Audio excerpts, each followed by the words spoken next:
All right. All right. I think she's Chair getting Howard, us. we are still waiting for our commissioners to join in. It is 9 o'clock. I do want to let everyone know that we are now live on YouTube. And I will let you know once we have a quorum. Thank you. Thank you.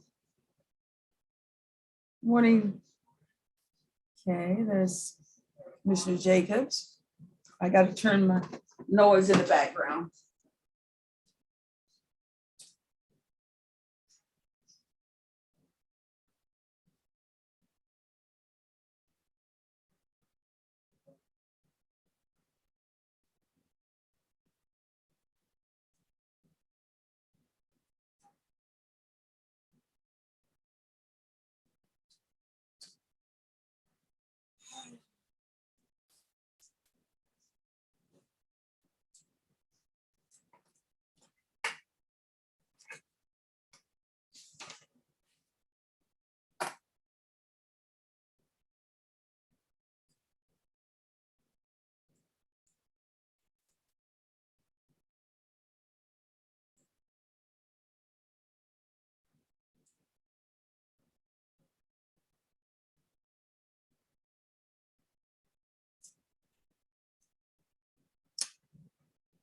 Good morning, Commissioner Carter. Good morning. I'm not an official member of this board, but I guess I could count if you need me to count towards quorum. I'm not an official member of this committee. I am an official member of the board. Sorry. We got you. We got you. Well, we do have Vice Chair Jacobs. It is actually Commissioner Alam and Commissioner Burns as an alternate. So I'm sending a quick message. But we do have 3 commissioners on the line, but let's see. Let me give her a quick text. We can make you an alternate. Give me the alternate. You can be the alternate. Are you sure you want me to with the way my brain seems to be working this morning after our meeting till 11 last night? Now we're on here again at 9. You get one of those a year. Okay. That's I did good. not want to miss the first meeting with our new mayor, O'Neill, and also with our community wellness and safety task force co-chairs, Marcia and Xavier. It's great to see y'all. Thank you. I'm glad to be here. As I explained to our chair of our county commissioners that I'm going to be doing a lot of listening today. And so I can kind of learn how this works. So I'm glad to be here and glad to see you all. Well, we're glad you're here, and we always want your voice, always. All right, commissioners and council members and mayor and chair. We do have Commissioner Alam on the line. We have Vice Chair Jacobs. We have Chair Howerton, and we also have Commissioner Carter, who's just attending. And on the city side, we do have Councilmember Freeman, Mayor Pro Tem Johnson, and we do have Mayor O'Neill on the line. So we can get started. Okay, and thank you. And I also see the city manager and interim manager Hager. Yes, ma'am. Is here today as well. So thank you all for being here, and we will get started this morning so that we don't waste anybody's time. We've got a few items on the agenda. My understanding is that what was the one that Charlie asked us to take off of the agenda? I received an email from him. Let's see if I can find the email, the text message. Did he send you that email, Monica? No, ma'am, I did not receive anything. Okay, so there's one item will not be on there, but let's go ahead and start with the first presentation on the agenda. We actually have the approval of the minutes. Okay, I need to pull up my agenda. That's what would help. Hang on just a second, let me. I'm Sign. over doing the same thing, Chair. So Yeah, I just gotta, yeah. Okay, got the minutes. Where's the agenda? Here we go.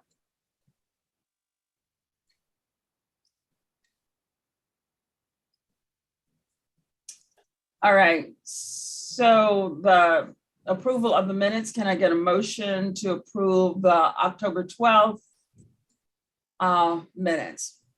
Madam Chair, I would move to approve the October 12th minutes. Okay, get a second. Second. Okay, it's been moved and properly second. Can we get a roll call by clerk? For Durham County, Commissioner Alam, Aye. Vice Chair Jacobs, Aye. Chair Howerton. Aye. For the city, we have Councilmember Freeman, aye. Mayor Pro Temp Johnson, Aye. and Mayor O'Neill. Aye. It's been approved. The minutes have been approved. Thank you. So the next item is Bull City presentation. We understand that General Manager Pierce has been out of the country for a minute, just getting back. So she sent a presentation to us this morning, yesterday or this morning. So it might have been a little bit late, but wasn't just because she wasn't available. So I'm going to turn it over to you, General Manager Pierce. Good morning to everyone. Good morning, Chair Howerton, Mayor O'Neill, to the board, City Council. I'm glad to present today. I have a brief overview around Bull City United and a few updates. This presentation, a part of it, this is just a portion of it. This was a part of the quarterly update per the interlocal agreement between the city and the county that was expanded Bull City United. And the city and the county received this during the due date, the period in which it's required for the ILA, which is also will be attached to this agenda. So I'll just get started. Next slide, please. And it's always good to start with an overview of Bull City United. As you might imagine, our community, they're always interested in Bull City United, what it does and how the program works. And so Bull City United follows an approach or model that really is around addressing gun violence and shootings in our community, in communities in which the model is utilized. It's the Cure Violence model. And we receive support and partnership through Cure Violence Global. And what they provide, Cure Violence Global, is training around how to be particular positions, and I'll share that. But I just want to show you the three areas in which the model works. One, to detect and interrupt potentially violent conflicts, and also to prevent retaliations. Also, it works, again, the Cure Violence model is around a public health approach that, you need to detect and interrupt what's happening, identify and treat and mobilize. And so the second part of that is to identify and treat. And so, the model says to identify and treat those who may be at highest risk for violence. We like to say who's at promise for success and to achieve the best outcomes. And so that's another piece of what the model is involved. And then lastly, to mobilize the community to address issues. It says norms, but we also look at that not just around how to address, because what are norms, but it might be norms within systems and institutions that we need to address. So those are the areas in which Bull City United, our team members, work under these three areas regarding the model.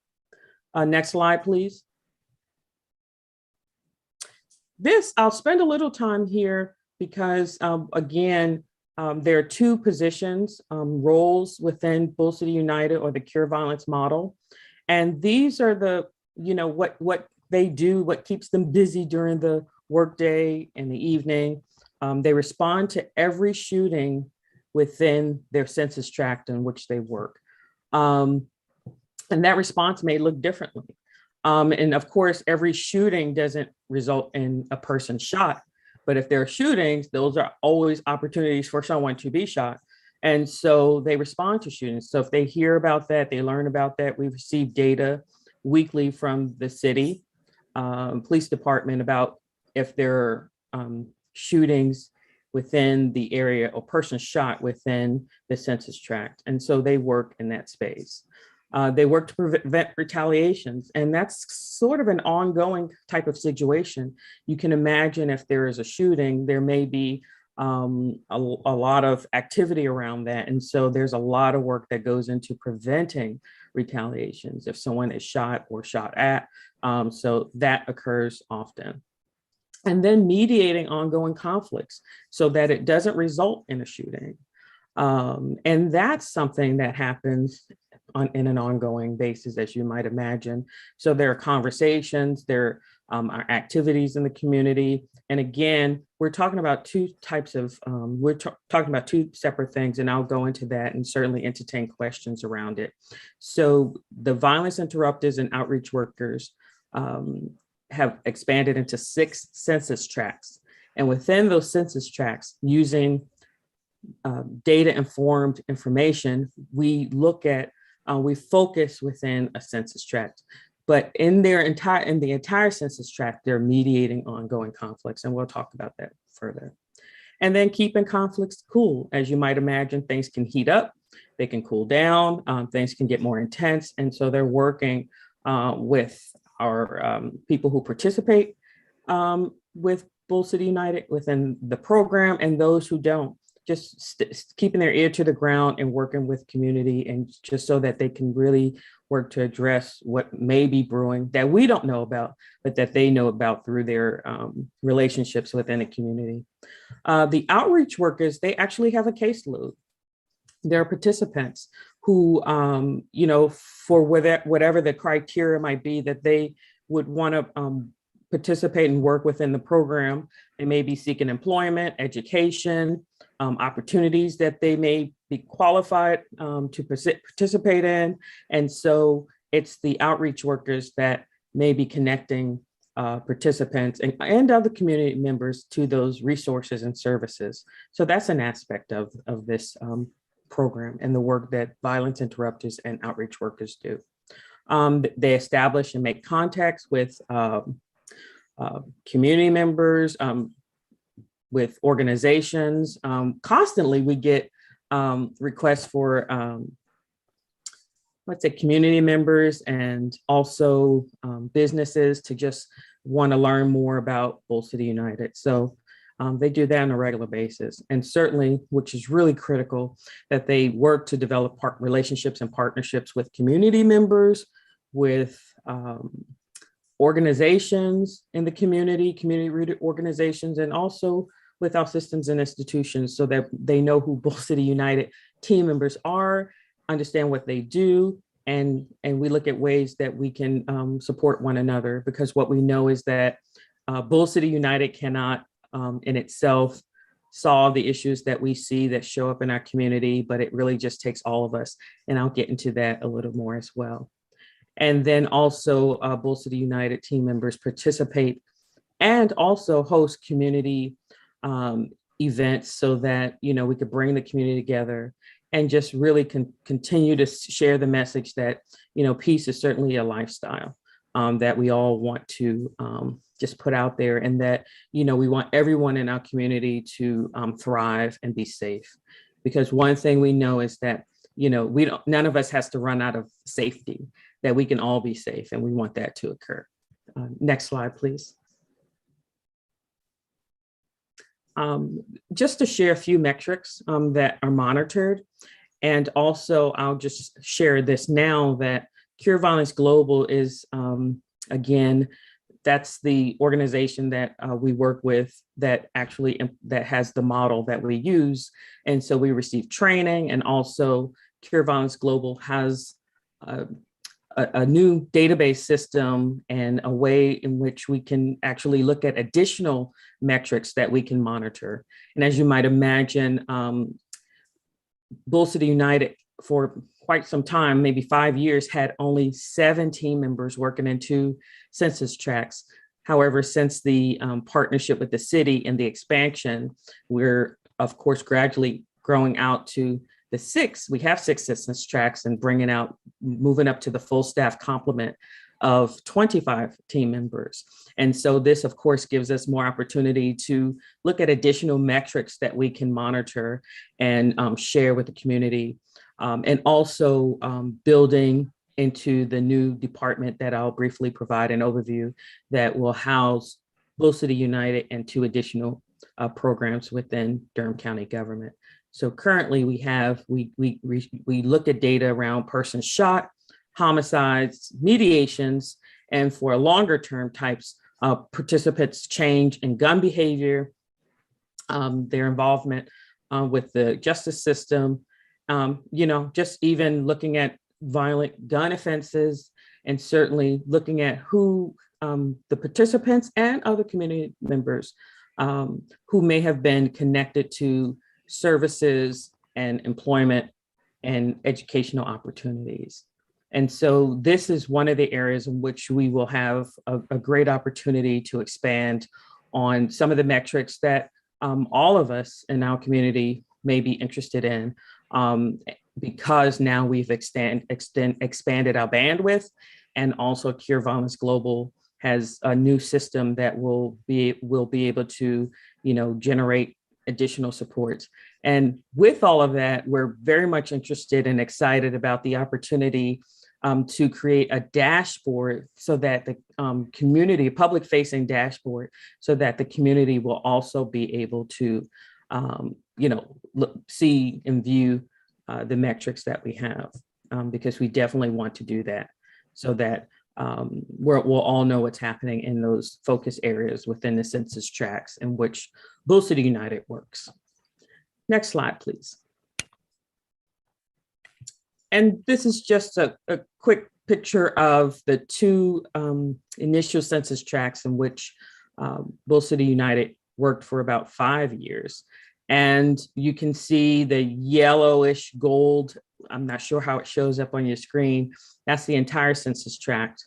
And if you see the purple or blue, those are the focus areas. And again, we're excited about the opportunity for all of these, a better version of it, but these mappings to be shared on the dashboard that we're creating for the department, this new department, and I'll go into that just a little bit, and then for the program so that people can see where Bull City United works.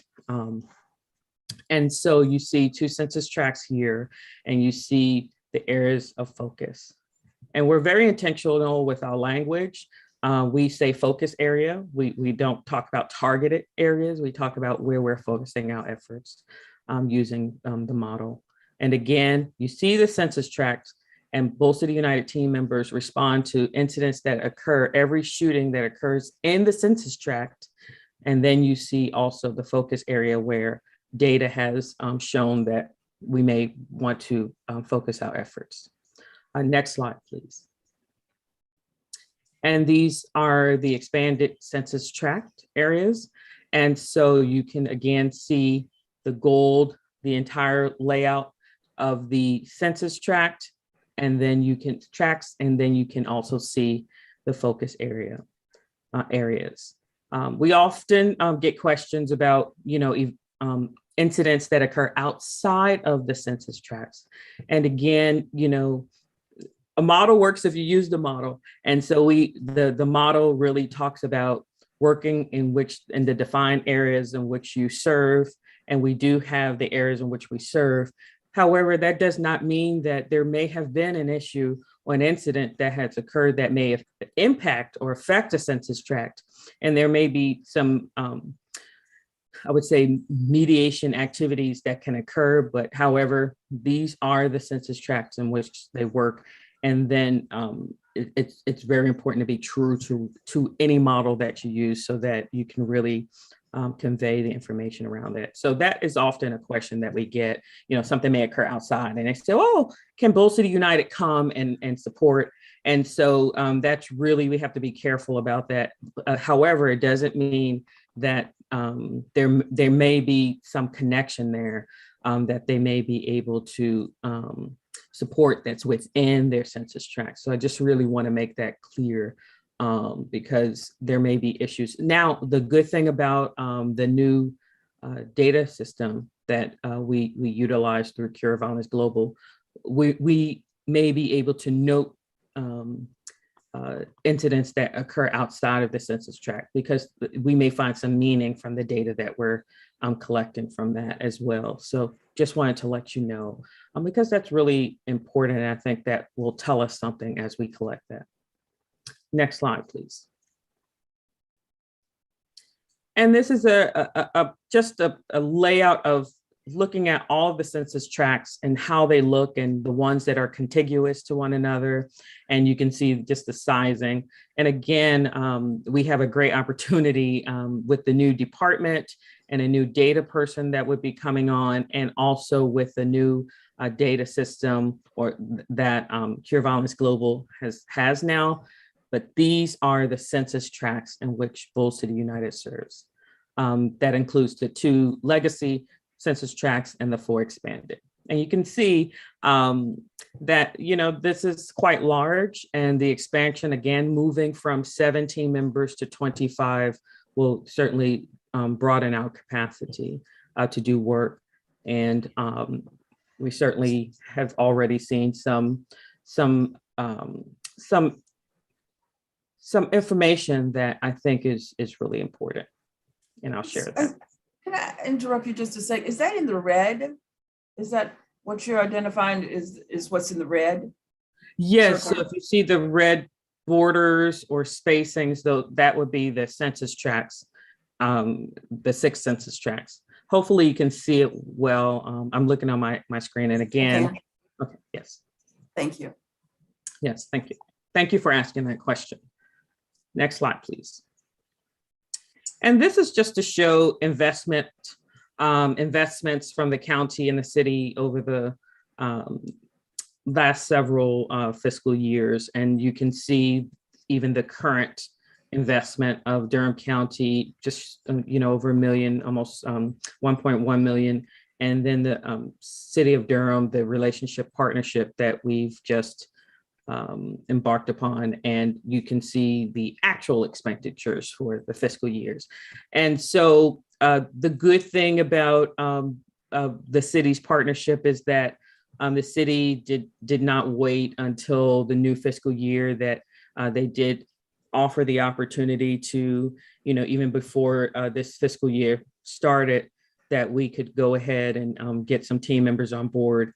And we did through a contracting opportunity. And then now we have, and again, these numbers are dated because it's part of the quarterly report that was submitted for the period of July through September of this current fiscal year. So you might imagine the numbers are somewhat higher. And again, they seem a little low based on the investment, because it's a temporary position in which team members start for several months. So you're not looking at other expenses that you would see if we had team members who were actually FTEs. And so we have, if not already, I would definitely need to check today.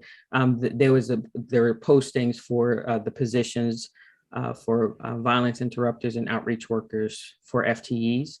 And so anyone can apply to those positions. However, there are criteria that we definitely look for. You have to be credible messengers in our community in the areas in which you serve. Team members must go through intensive training. And even as we speak today, our Bull City United team members are all in training from Cure Violence Global. And that's critical, just so that everyone's safe. They understand how the model works. They understand how to implement the model.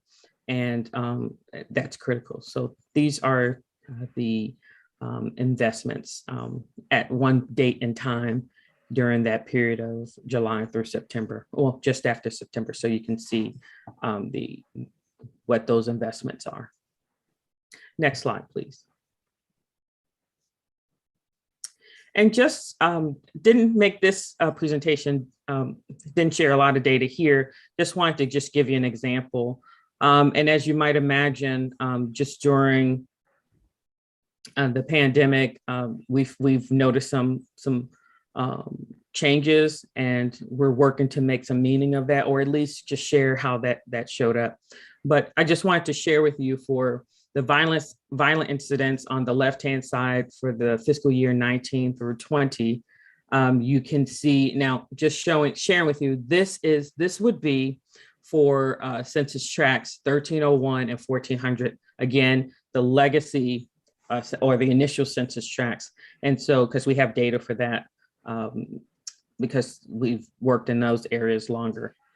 So you can see the blue indicates for the, the 1301 is green. The 1400 Census Tract is blue for persons shot. The green 1301 is for, and 1301 is for persons shot. So you can see what stands out glaring for the blue is persons shot in Census Tract 1400. And every shooting doesn't result in a homicide. But you can see, it's kind of tiny for me, so I hope when it's shared that people can see it, but I just wanted to kind of just show you. So green again, I'm going to repeat that. Green again indicates for Census Tract 1301, person shot. Blue indicates Census Tract 1400, person shot. And again, we're talking about focus area within the Census Tract. Okay, and that's really critical because, you know, if someone were to match and say, well, that's different for the Census Tract. Again, we were looking at the focus area where Bull City United, the 7 team members were focusing their efforts during that period of time. And so you can see the person shot, and you can also see the homicides in those areas, focus areas within the Census Tract. And again, within the Census Tracts, they respond to every shooting within that Census Tract. And so you can see some spikes here, and you can see the number of homicides within the Census Tracts. And then when you move over to fiscal years, our current, well, fiscal year 2021, it's not our current. You can also see some changes, or you can see information. And again, during the pandemic, we all had to shift in the ways in which we do work or did work, especially early on. And so that was really no different for Bull City United team members, because much of their work, as you might imagine, is face-to-face, in person. And so they had to really pivot and figure out how can they do their work differently and keep everyone safe. And even some of the work that they were able to do, it was an all hands on deck. So they were also helping, just keep people safe, whether during the global pandemic. And some of the work they were able to do was help with attempt screenings and help with ensuring that people were able to, have food and eat. So they were working also to help deliver food and groceries to people who were most in need. So a lot of their work shifted, still focusing in their Census Tracts, but having to do work very differently so that everyone is safe. So we see a lot of changes, and it's really just, and we saw some increases in violent incidents. And unfortunately, this really hasn't been very different in talking with Cure Violence Global, and just knowing that across our country and many of our cities, there have been upticks. And so now, thankfully, Bull City United have been able to, get back to the ways, many of the ways in which they do work. And we're seeing changes overall in the data as it comes in. And we'll know more with our next update that's due within January, I believe, in January. Next slide, please. And this is just a quick look at the first quarter of this fiscal year, where you can see the mediations. And we thought we would see increases in mediations, and we have. And right here you can see for the these are for the 4 census tracts we expanded to during this quarter. So this just is showing that, you know, mediations and conversations and the work that they're doing, and they track the numbers, and these can be different types of, we have more detail, but this just really shows you that, you know, who they're connecting, or what people are asking for, who are participants, and how they're connecting them to services, information that they want, opportunities. People may want employment information, want to be connected to educational opportunities. And so just tracking what we're doing. Next slide, please. And I know I'm probably running out of time, and I don't have that many slides left, so I'll move on very quickly. And this is just a few updates and highlights during the quarter. And just to highlight just maybe one of these is that Bull City United has an opportunity with some funding from the federal government to really just really delve more deeply, not just into the intervention piece that they have, but also around systems and institutions, understanding that, you know, one program cannot solve what, you know, policies and practices and procedures can certainly solve. And so we'll be looking at working with, I believe we'll be working with North Carolina Central University, and really being able to just share information around, you know, in addition to this work, what can we do around systems and institutions so that we have sustainability, because we know, again, that a program does not solve for generations of divestment, generations of lack of access, and generations of inequities. And so we're really excited about that opportunity. Next slide, please. And just wanted to give you a quick overview of the new community intervention and support services.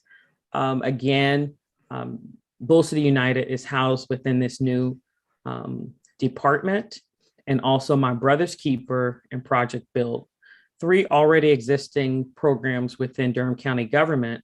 However, they were in different areas, and during just an organizational assessment, we did see that it would be really advantageous in service to the community to bring these 3 programs under one umbrella of a department, with a director and also with a data administrative person who could really help really just build on each other, the capacity of each program following its own model.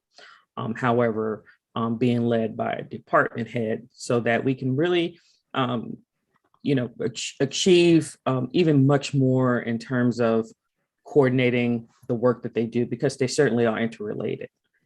Next slide, please.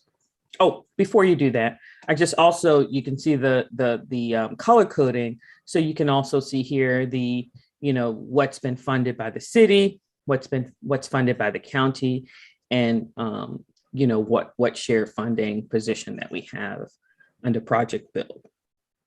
Next slide, please. And just a quick overview for Project Build, that this is a gang prevention and intervention program, and it's been with the county for quite some time, and it follows a model through the Office of Juvenile Justice Delinquency Prevention program. So just want to share that with you. And our program has outreach workers and also a supervisor within that program. And then next slide, we have My Brother's Keeper. We have one position, and many of us may know and some may not, but this is President Obama's call to action around boys and young men of color to ensure that they have access to achieve their full potential. And so there's a model to be followed there. And I'm really, really excited about, next slide, the equity framework that was presented in May of this year that we certainly are looking forward to implementing, because as you can look at this, and actually there's a regional meeting later today that I'm looking forward to participating in. However, you look at this framework and it's just many of the things that we see that we want to implement, from collaboration of certainly embedding equity in work, and, just looking at what that vision is, and, what evidence do we have around what we want to achieve. And of course, certainly looking at systems change, and certainly being influenced by data. And also, how do we sustain the work that we want to achieve? And then it's always about engagement, who's at the table and who's not, and ensuring that those who aren't there, who need to be there, are included. And then, of course, the truth of the matter is that we started all over again. And so even the pictorial diagram is true in that, we do it all over again to build on what we have already. So this is an important framework, and you certainly will be hearing more about it because we need the community's participation in that. And that also means including those organizations and programs that do work in this space, so that they're included, and we're all working together to ensure that males and boys and young men of color are definitely, that we start seeing the data that show that there are some improvements, because we know that there's much work that we need to have done in its space. Next slide, please. And I just wanted to include this. We had an opportunity I think, maybe a couple of weeks ago, to present to Attorney General Stein and some of his team members, just to give an overview of Bulls City United. And one of the slides that we shared is actually a public health slide from one of the former directors of the CDC.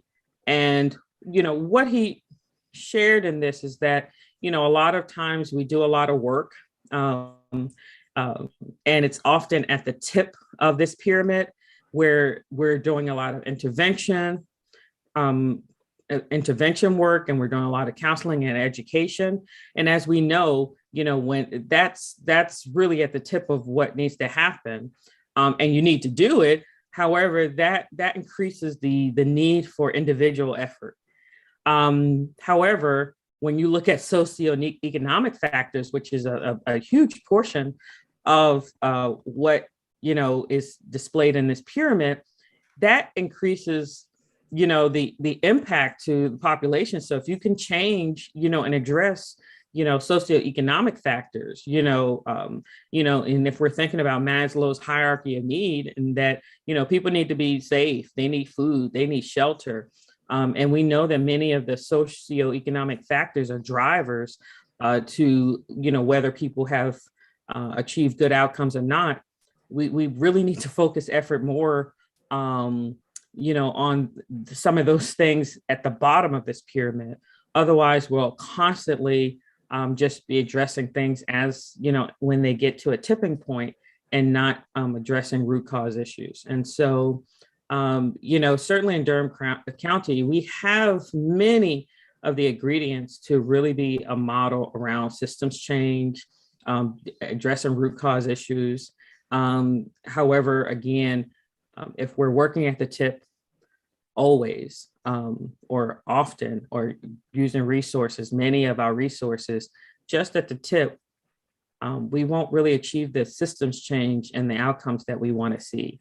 We have to delve more deeply. And again, I believe that we have all of the ingredients. And again, a program will not solve what a policy is intended to solve. And so just wanted to share that as a picture or an image. And I believe that might be the end of the slides that I have for today. And I thank you for your time and attention. Next slide, please. Yes, thank you. Thank you, General Manager Pierce. Excellent report. We thank you for all the work that you're doing right now, pulling this department together. I can't even imagine how much work that must be for you and your team to make this happen. I'm sure the members have some questions. I'd like to just start it off. Yesterday, there was a question about Census Tracts. Someone, this is a perfect conversation given what our communities is experiencing right now. And one of the questions was, will Bull City working within that census tract that shooting occurred? Do you have any idea about that census tract? I know you are just getting your feedback on the ground. Well, I will just say that I think I mentioned earlier, the team is in the training with Cure Violence Global, and whether it is or is not, what I can share is that if it is in the census tract, the Bull City United will operationalize the model. And so there are clear-cut ways in which they work within the community if it is within certainly the focus area and the census tract. So we have a plan and a process for that. That's what I certainly can share. I will look at the data and information. So I believe it may be in the census tract. And if it is, we have the model to implement to address it. And again, Bull City United does not do investigations or deal with any of those pieces, but the work that they do, there's the plan and the process. And that's the good thing of using a model, that you have the steps and procedures to follow to work in that space. So thank you for that question. I'm sure that might have been a question for many people. Thank you. Thank you. Any questions, comments? I do have one question, and it's related to the census tracts. Can you all provide us with what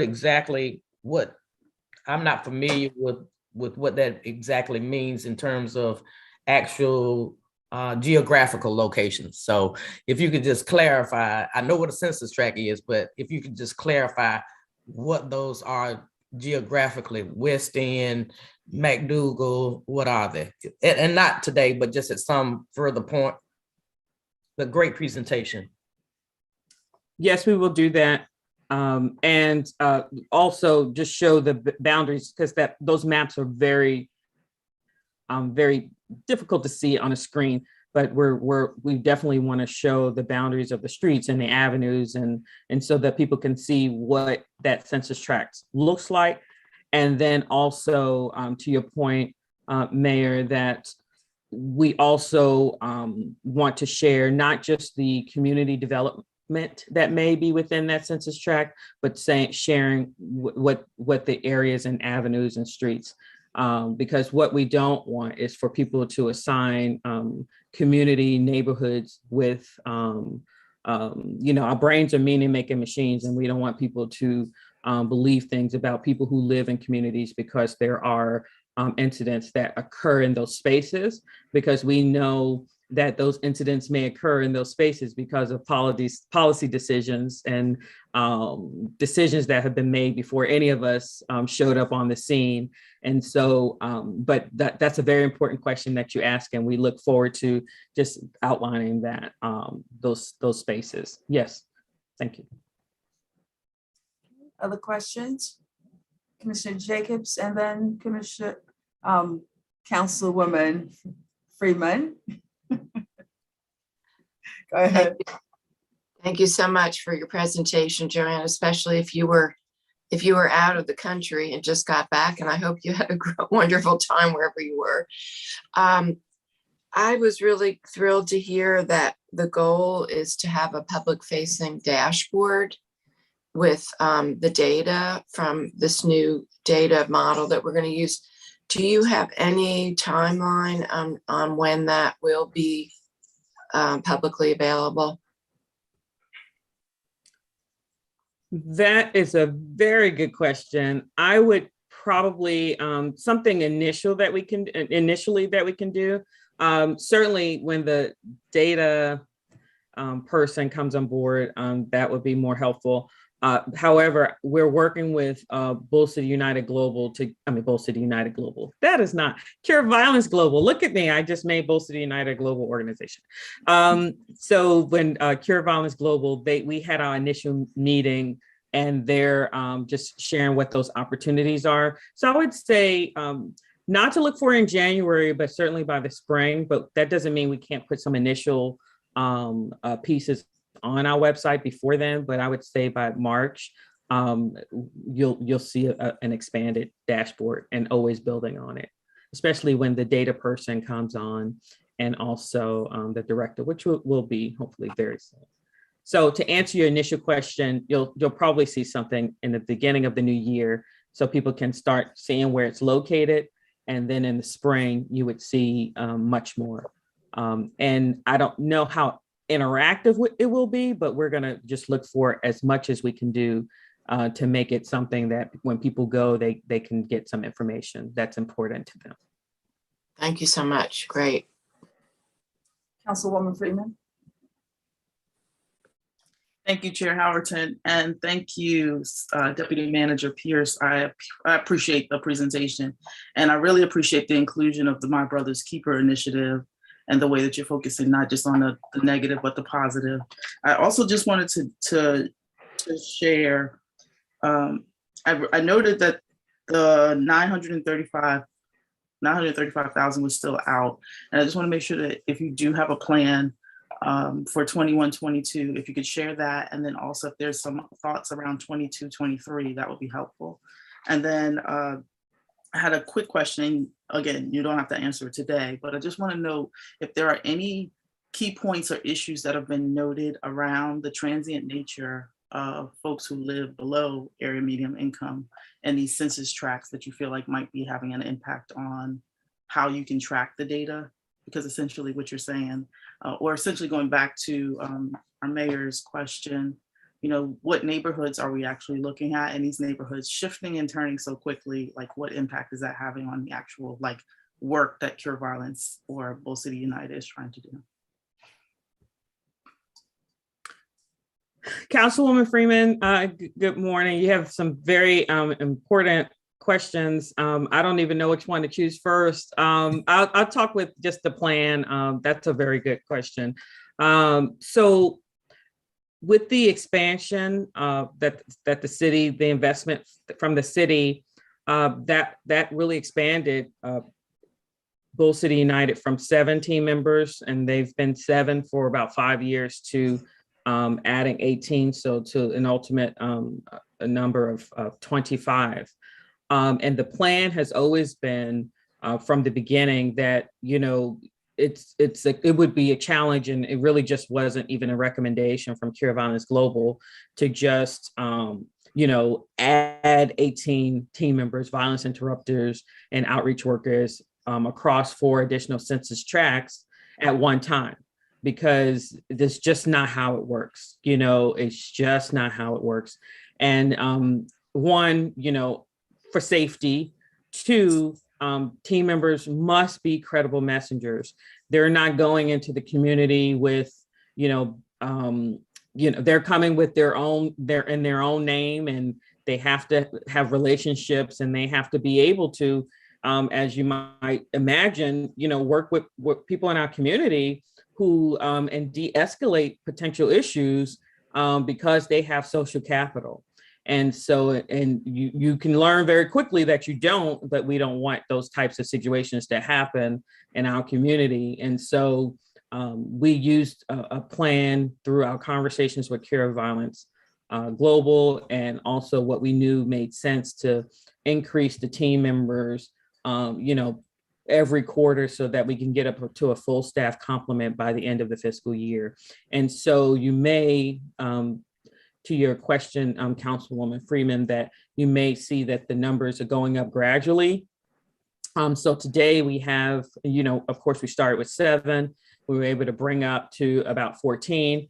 And this happens, and then it went down to people find other jobs and different things like that. So we went from 7 new team members to 5, so we have 12. And now to date, which is definitely, and I'm glad to say, in keeping with our plan, we have 4 additional, so we're up to 16. So we're on target to meet, that plan that we have to build up to the full staff complement by the end of the fiscal year.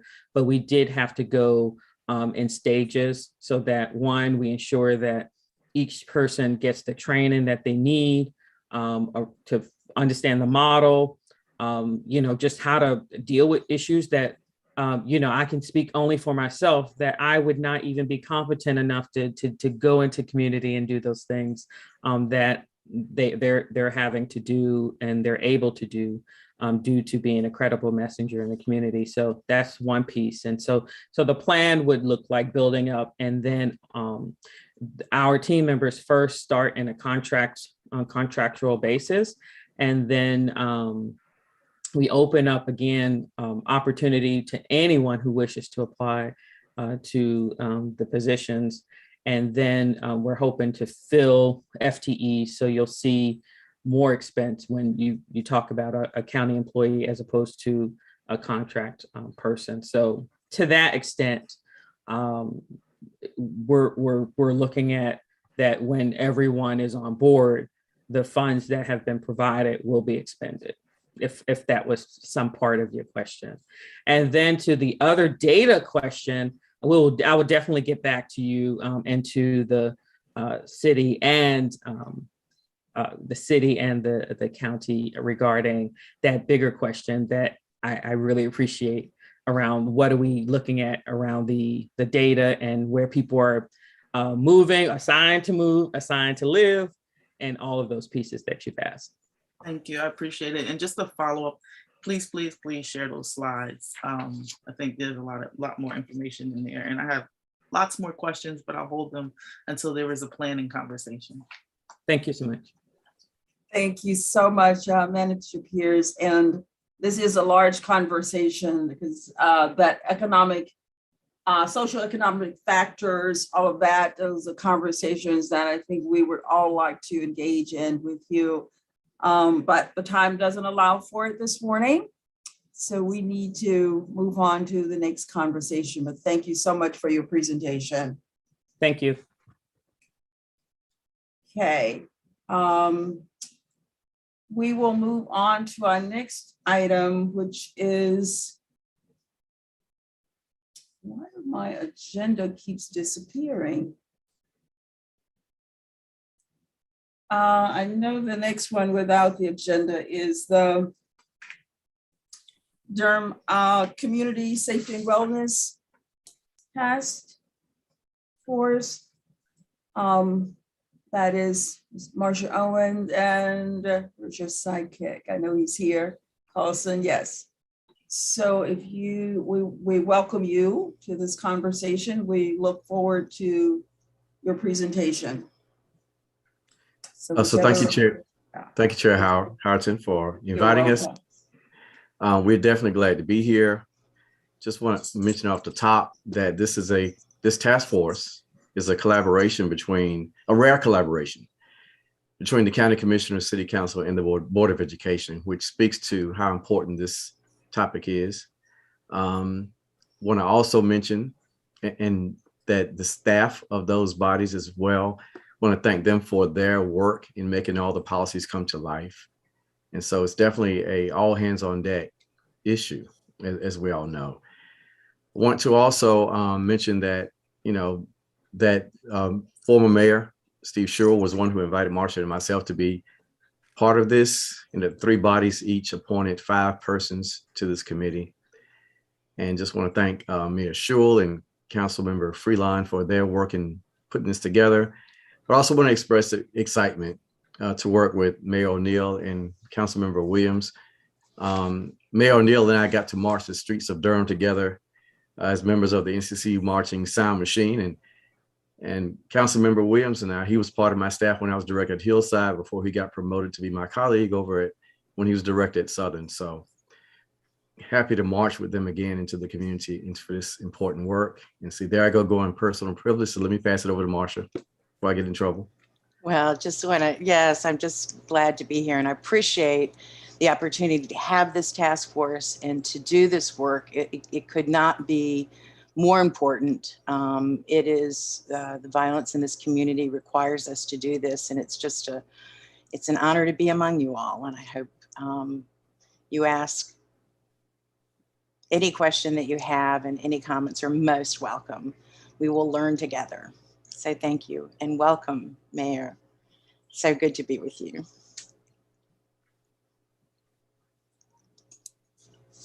So we go to the next slide, please. So today this is the outline. We're just going to talk about, introduce what we're doing. We've just completed 6 months with the Safety and Wellness Task Force, and we have created roundtables, and we'll be telling you about the work that we're doing. Many of us are meeting weekly. We've been very busy and have lots to share.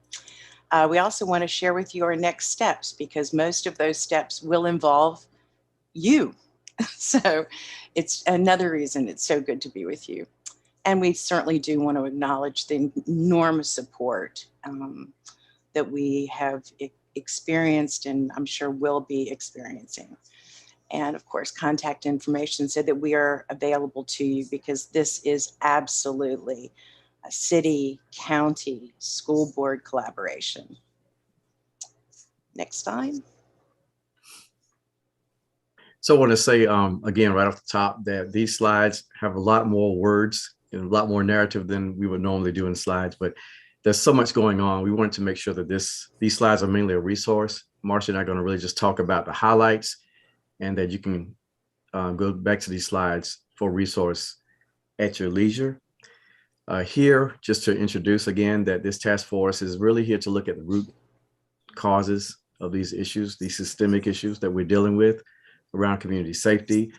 And when we finish this work, again, we're 6 months in, it is initially designed to be an 18-month endeavor with an option to continue on for another 6 months. So as it stands now, we are in place until December 2022.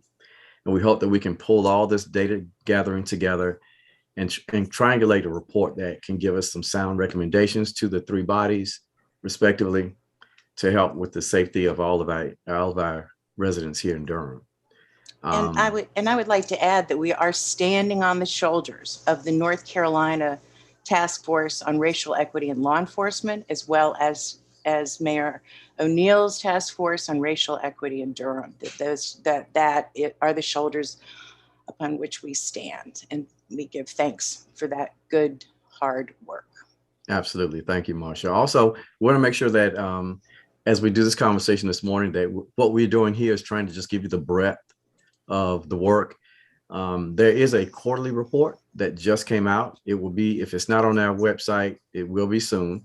And that will give you a lot more depth, in-depth information, because these members have done a lot of work over these first 6 months. We want to make sure that all that they've done is reflected, but we're going to just try to give you the breadth of it. So we can go to the next slide and get right into it. Great. So what we did when we've spent the first time together getting to know each other and becoming rooted in our values. We recognize that the ability to make change is to create change that reflects the ethics and values that really keep us safe, and that create meaningful, robust, and enduring relationships. I think that we all agree, everyone on the task force agrees that safety, in fact, exists in relationship, and that violence is an expression of an imbalance and a brokenness of relationships based on values. And so once we got to know each other and realized what held the center of our work, we divided into roundtables, and there's 4 of them: violence interruption, de-escalation, and we were this is all a reflection of the bylaws. Your bylaws were very, very specific, and certainly were our guide. Crisis response is the second, 911 response. So much good work had already been done. School resource officers, or maybe better said, school safety. And then the last one is the criminal legal system. So these 4 roundtables are populated by the 17 members of the task force, as well as members of the community, Durham residents who have particular expertise and passion for the specific areas of inquiry and recommendations. So, next slide, please. And Xavier and I have divided the roundtables so that we are busy and helping lead those 2, and I have 2, and the one violence interruption de-escalation, one that I'm enjoying being a part of. And so what we're looked at so far, it is Bull City United, Project Build, the Durham County Gang Reduction Strategy, and Fatherhood of Durham. We've had lots and lots of discussion and also education about resiliency, about models of what does peace look like? What is a resilient, equitable community look like? So that is the context in which we're examining this. And we've interviewed staff members of each of those 4 organizations. And the things that I think I would like to share with you today, most of all, is with Bull City United, is a concern about not having a director. You're expanding this, and we're unsure about that if a school didn't have a principal, you would have an interim principal. That this is a very, very, very, very important work. We're losing every 8 days, someone is shot and killed in Durham. This is, as far as I'm concerned, the most critical issue. And to not have management, we would like to understand that better. The data, we're so grateful, Director Pierce, that there will be a dashboard. That's really great. And we'd like to understand the relationship, as Councilwoman Freeman said, that we have those areas be permeable, that we're able to see Durham as a whole. We're not that big, and we should understand the nature of violence as a whole. We're also very excited that Bull City United is a primary partner in Duke Hospital and Duke Health Systems trauma and emergent care for gunshot victims, so that they are now doing a violence intervention. They've received a grant, and that BCU is going to be a primary partner in that. And so we look forward to understanding that too. And so we just really, really are concerned about the support that violence interrupters have as far as directorship.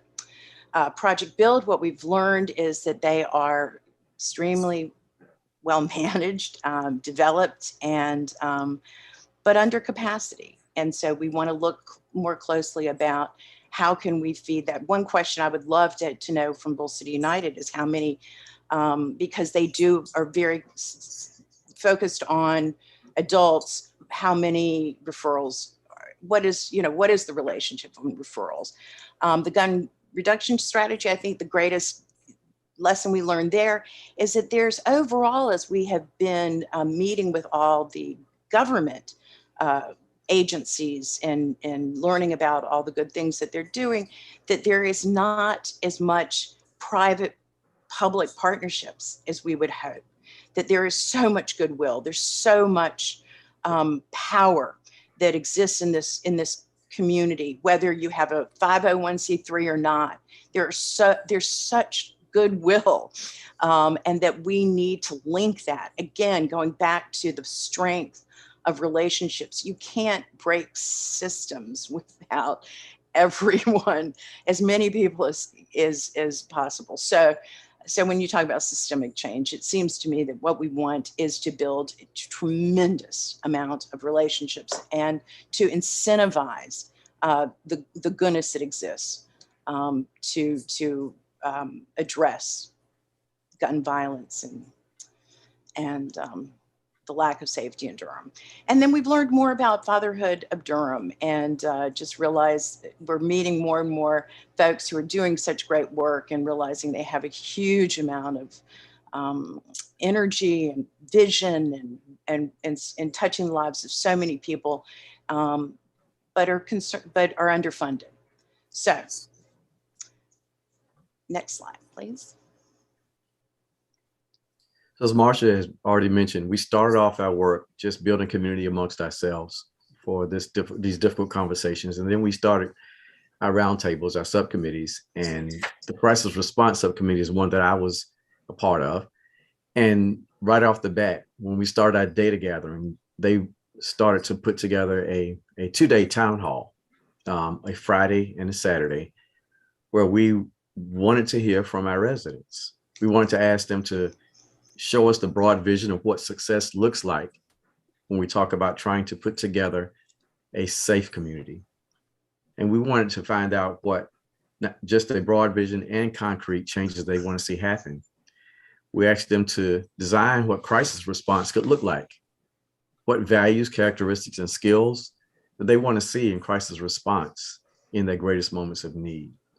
And we have some specific feedback from them on the next slide, where from our 2-day town hall, some community members mentioned that they feel like there needs to be more investment in safety and wellness beyond the emergency response and armed responses. Many community members talked about in their interaction with police officers, they would love to have had a little more guidance from them of what they can do, what the residents can do to respond to violence in their own neighborhoods and to promote safety within their own neighborhoods. Some of them talked about putting value on preventive strategies, even if those preventive strategies target emergent situations such as emergency de-escalation and mediation services. Some of them talked about scenarios where they are not ready or comfortable with non-police response. So there was a balanced conversation happening where there are some places where they would like to see armed response and some places where they felt armed response was not always necessary. And we feel like that's part of our task to kind of suss that out. And that we had a few community members talk about law enforcement agencies being that few community members consider law enforcement agencies to be capable at this time of preventing gun violence, only responding to its aftermath. And this is not a commentary on the talent or the resources available in local law enforcement, or just an observation about the natural limitations of policing as a public service. I can't help but think about some of the comments that some of our leaders put out in the media and social media yesterday, saying this is everybody's job to make this community safe. And so we definitely heard some of that from our participants at the town halls. Next slide, please. The other task roundtable that I'm involved with is the School Resource Officer Roundtable.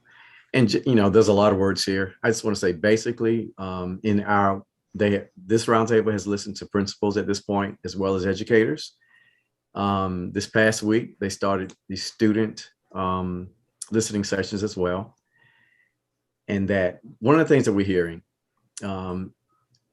one of the things that I'll speak for myself that I was hearing, that it really depends on the situation, the kind of situation that those educators were involved in, really, to me, shape the responses. We had some of the educators and principals who were in our large comprehensive schools who had different responses and experiences than those who are in our smaller schools, such as the School for Creative Studies. And so it's very situational. The members of the roundtable, we've talked a lot about fear and how fear can shape the responses to the questions that we were having. This roundtable would have me say, based on our conversations, that it's been difficult to get our the residents that we're talking to talk about what would it look like if other adults responded to some of these crises without having the armed presence there, because that's the reality. And in hindsight, I personally wish we had called this roundtable school safety, because when you come to a conversation saying we represent the school resource officer roundtable, their mind is on school resource officers. And so we may revisit just the name and the response, because the task force members are frustrated, saying, we know that you have officers now. We want to think about what would happen if officers weren't necessary. And we know that that those buildings, those walls, those doors in the schools are not barriers that keep what's happening in the community from happening in the schools. So we know that everything going on in the schools is a reflection of our entire communities. And we're just trying to get them to really look at the full community. And so once we got, especially the principals, to talk about other adults, they start talking about some of the counselors and nurses. They start talking about the school psychologists and other adults using restorative justice practices too. So we really say, hey, let's imagine. And it became hard to look beyond the reality. And that's very natural and very understandable. And we'll talk more about that when we get to next steps. Next slide, please. And I have the privilege of participating in the criminal legal system. And needless to say, this is a critical area when we're talking about safety. At the very beginning of our time together as a task force, we were given instruction from Gudrun Palmer of the Criminal Justice Resource Center, taught us about sequential intercept mapping, which is being done with the Stepping Up initiative just brilliantly. And so using that research, we were able to begin to address something that is very large, the criminal legal system, through a sequential intercept mapping, starting with arrest through reentry. So far we've looked at diversion. One thing that I think we all recognize is that retribution and punishment does not work. We have a 50% recidivism rate. We have for a very long time, that we cannot incarcerate our way to safety, that we need to begin asking not what law was broken, but what of us is broken and what needs to be fixed, to see ourselves in relationship and with the power and the possibility of repair, because we can do it. And so we've been looking at diversionary programs so far, and also, which then led us into a deep dive into bonds, bail and bonds. And we'll be meeting with judges and have met with the Chief Magistrate Elaine Evans and others about how we can make this fair, so that people who without financial means are not those who are incarcerated. And just have lots and lots of next steps. We really want to look more closely at pretrial services, and look forward to the February report, the Stepping Up initiative, about our adult detention center and what good work is going on there. How can we get people out of the jail and Mayor Neal, I'm going to be leaning on you on understanding this, and also seeing the path to restorative justice approaches, that really where we address what happened as opposed to what law was broken. It's an exciting, we meet weekly. We have just great people on it, and we have a lot to do, but it's an exciting roundtable with lots of possibilities. Next slide. So next steps.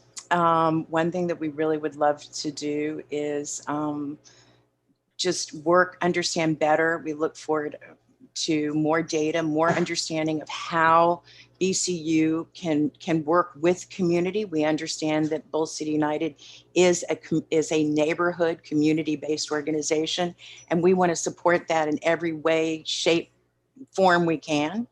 And one of the things that has come forth out of this roundtable, which I think has humongous potential, is to do a survey of those organizations that exist that are non-governmental, community-based organizations or individuals who are doing the work that we need to create relationships of repair and support and respect.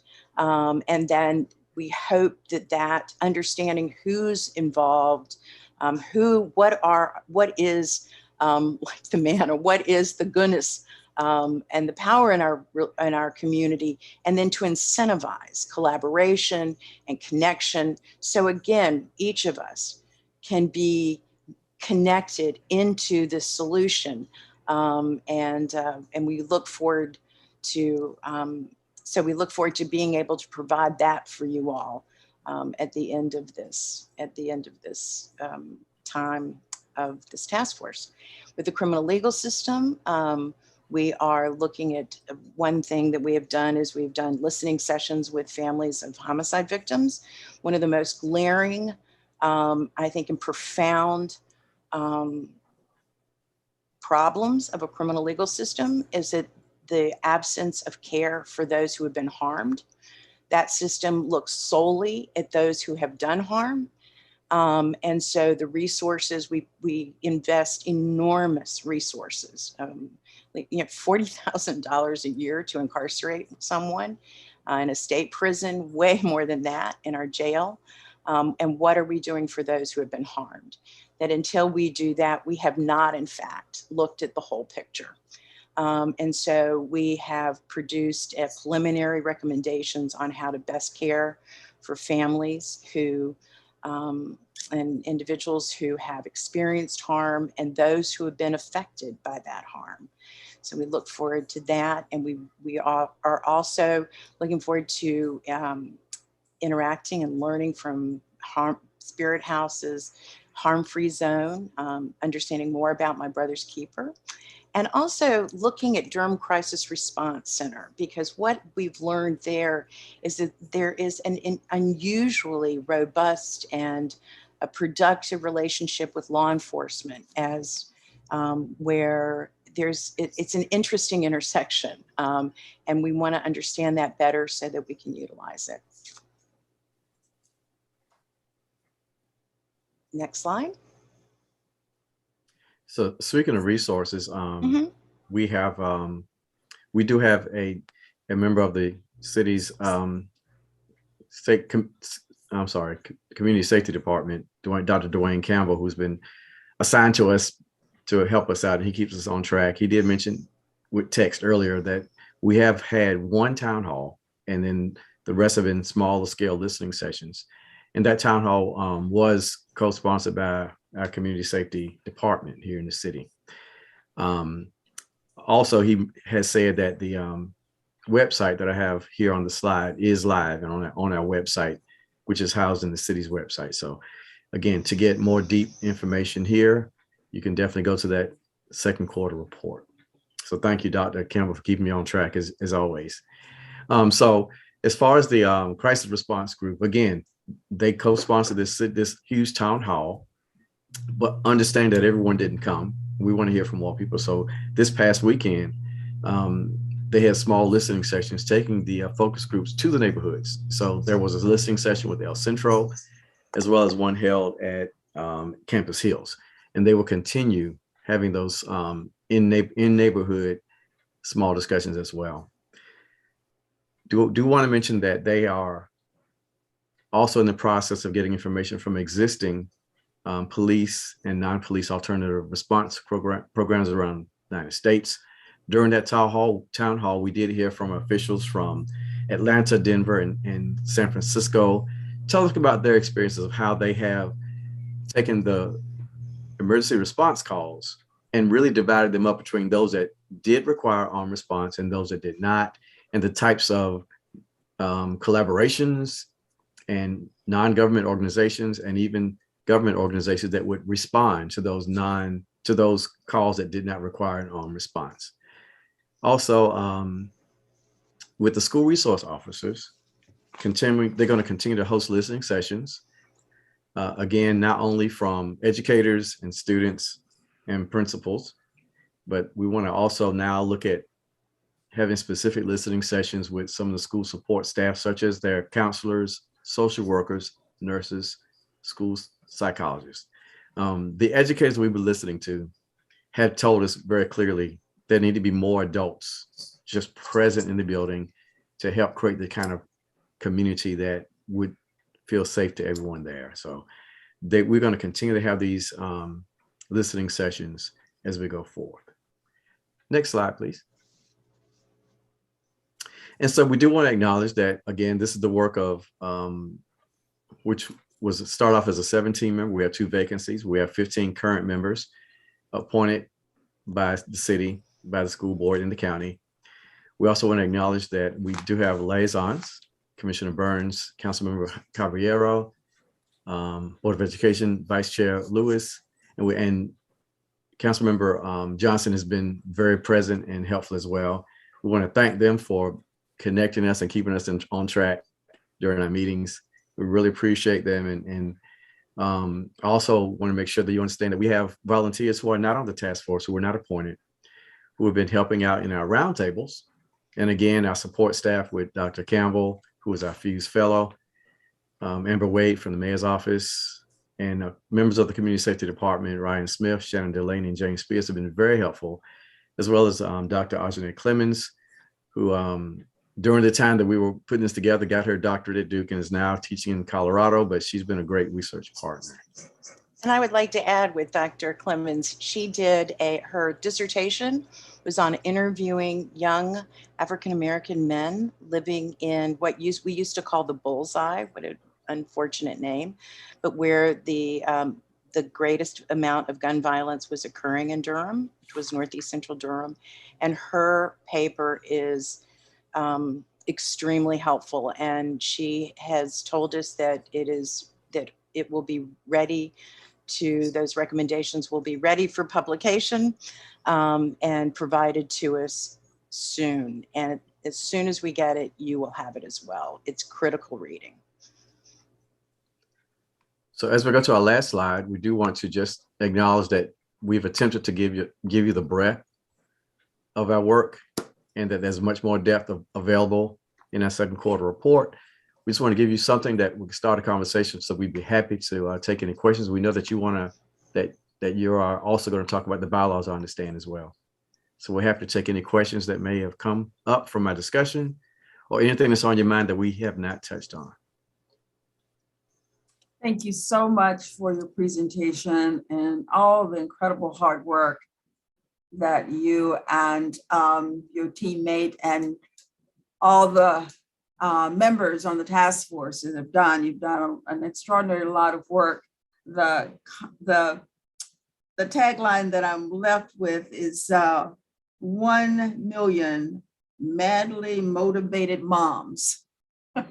So I was reading through that, and that just kind of popped out at me. 1 million madly motivated moms.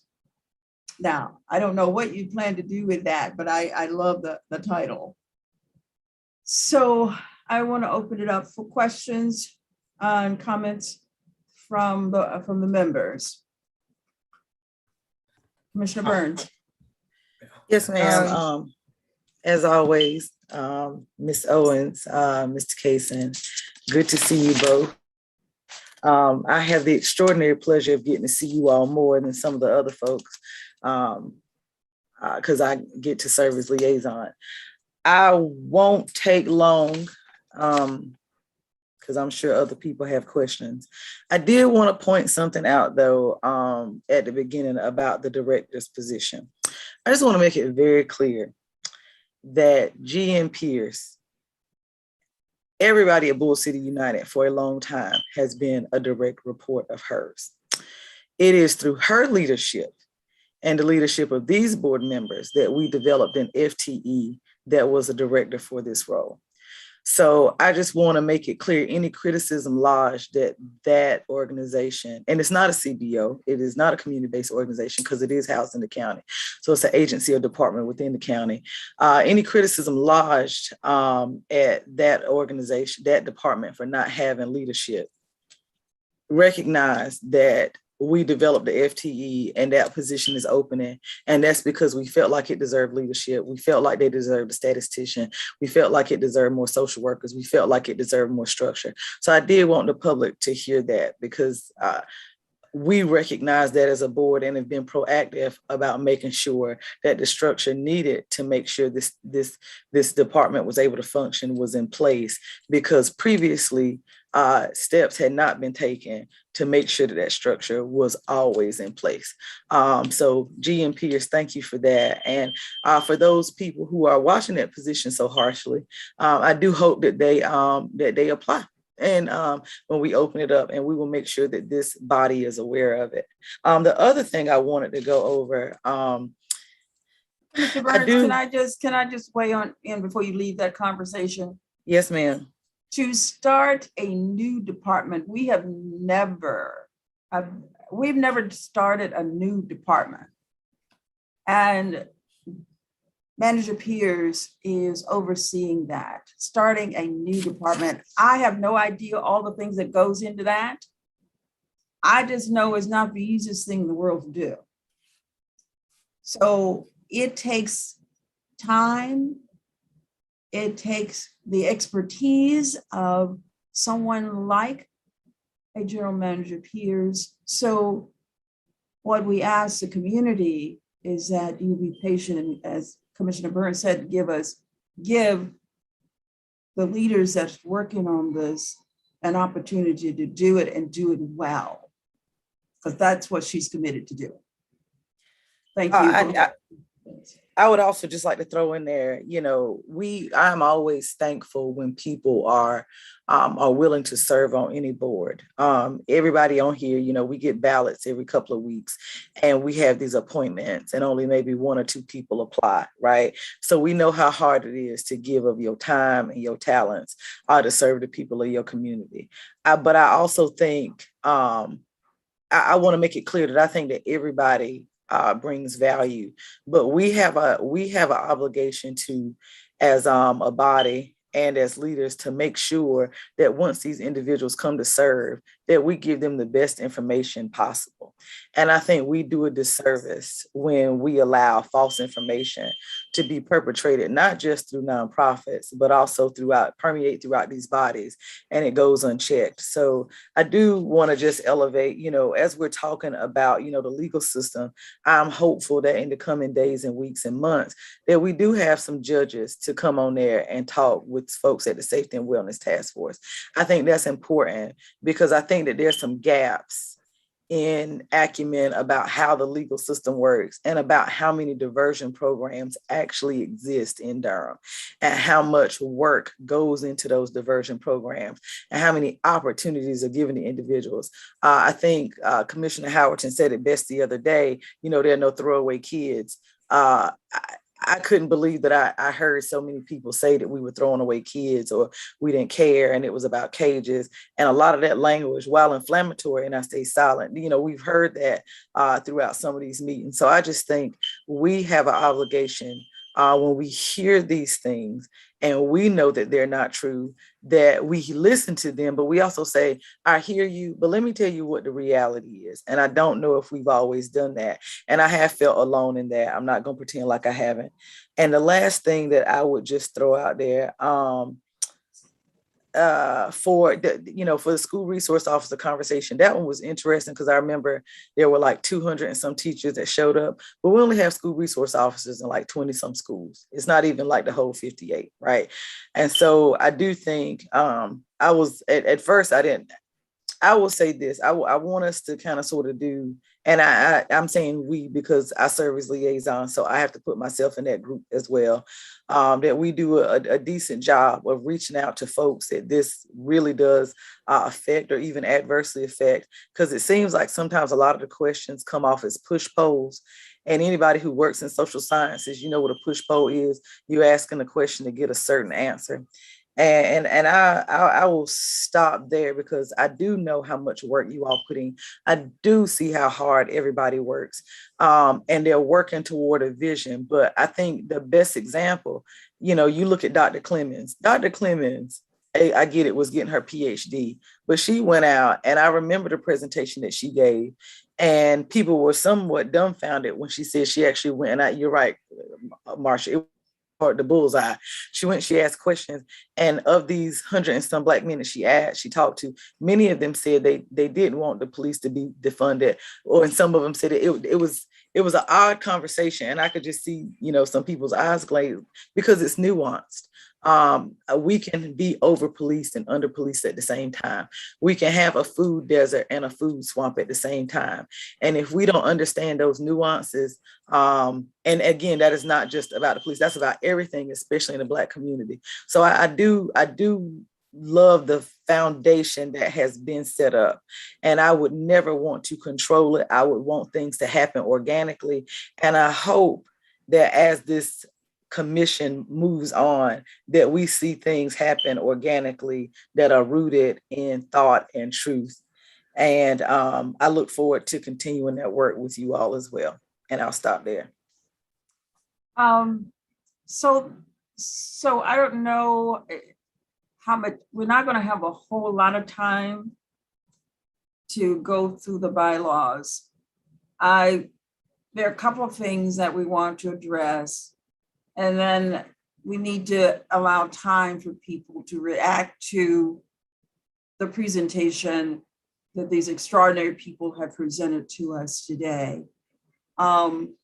So let's allow everybody to have an opportunity to react to what has been presented. And then let's have a couple of questions about the bylaws, and we may have to continue that conversation another time, but if we could do it in that framework, would that be okay? All right, who wants to go first? If I could. Question, comment, Mayor? If I could, just a couple of comments and not really a lot. Wanted to know, as the community task force moves forward, if you all could begin to think about, you're running into a lot of programs and a lot of people doing different things, how we begin to align those in a system.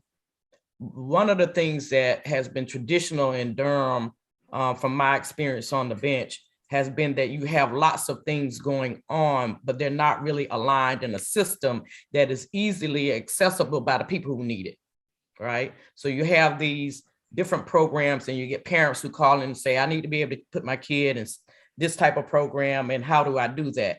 So as you all are continuing to do the great work that you're doing, if you all could begin to think about how we align these to begin to create a system that is easily accessible for our children. So, and I know there are other entities within the city that I'm going to ask them to do the same, as well as some of these other task force that we have out here, so that we can begin to put people in the system and figure out what they do well, because there is good work and then there's busy work. And we got to make sure that there's an accountability aspect to the work that you're doing, so that we can kind of figure out where we need to go as a community.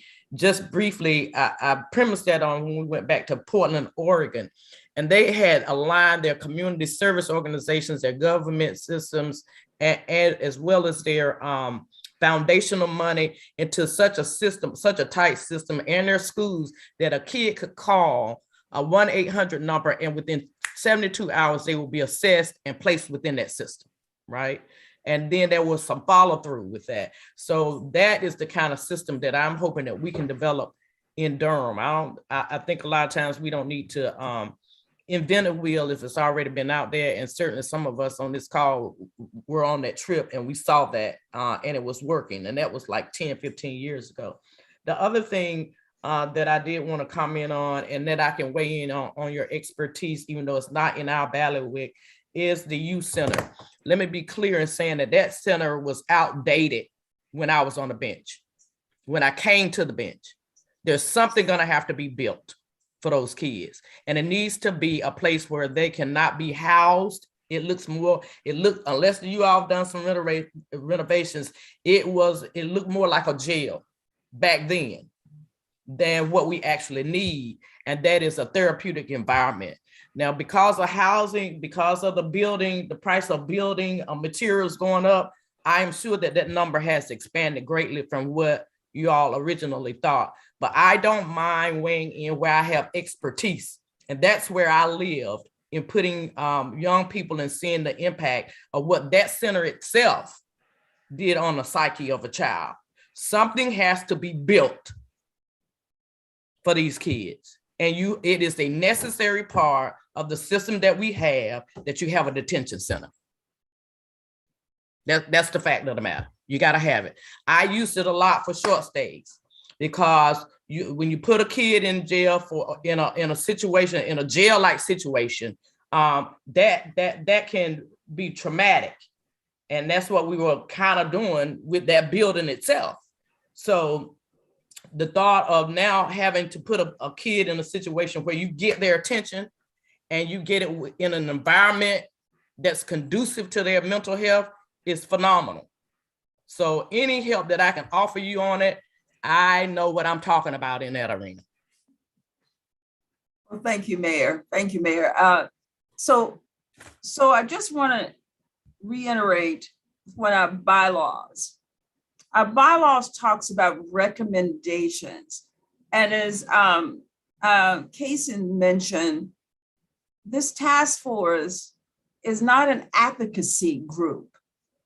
It's not designed by the city or the county to be an advocacy group. So just like the racial task force, they met for 2 years to bring back recommendations to the elected bodies. This is the same type of thing. And I know that the two, that Marcia and Kaysen has already expressed that. They are about they're not about advocacy. They're about doing the research and bringing back recommendations to the board. So as they do their work, they're beginning to build that kind of database to bring recommendations. I think somewhere some things kind of gotten offline as to what the task force is supposed to be doing. Not the leaders, but some of the folks may be misunderstanding what their roles are. But the roles are to do the research and bring back recommendations to the board. So as we talk about what we want from this task force, we really need to pay attention to the bylaws. And if it's something that we need to change in the bylaws, it says that we can do that. We can change the bylaws. And one of the things that I got an email this morning about the representatives from the city and the county, there's nothing spelled out for the liaisons that represent us to be accountable for. It's not spelled out in the bylaws that they are our experts to bring back information to us. So however we want them to represent the bodies is not spelled out. That might be something that we want to take a look at. But I'm really curious about, are we giving people the direction that they need, or do we need to really go look at the bylaws a little bit more closely? Ms. Commissioner Jacobs, I saw your hand and also saw Middleton's hand. So which one do Thank you you, want to go Madam. first? Okay. Okay. Well, thank you, Madam Chair. And I just kind of have I'll try to respond to everything that's been said so far.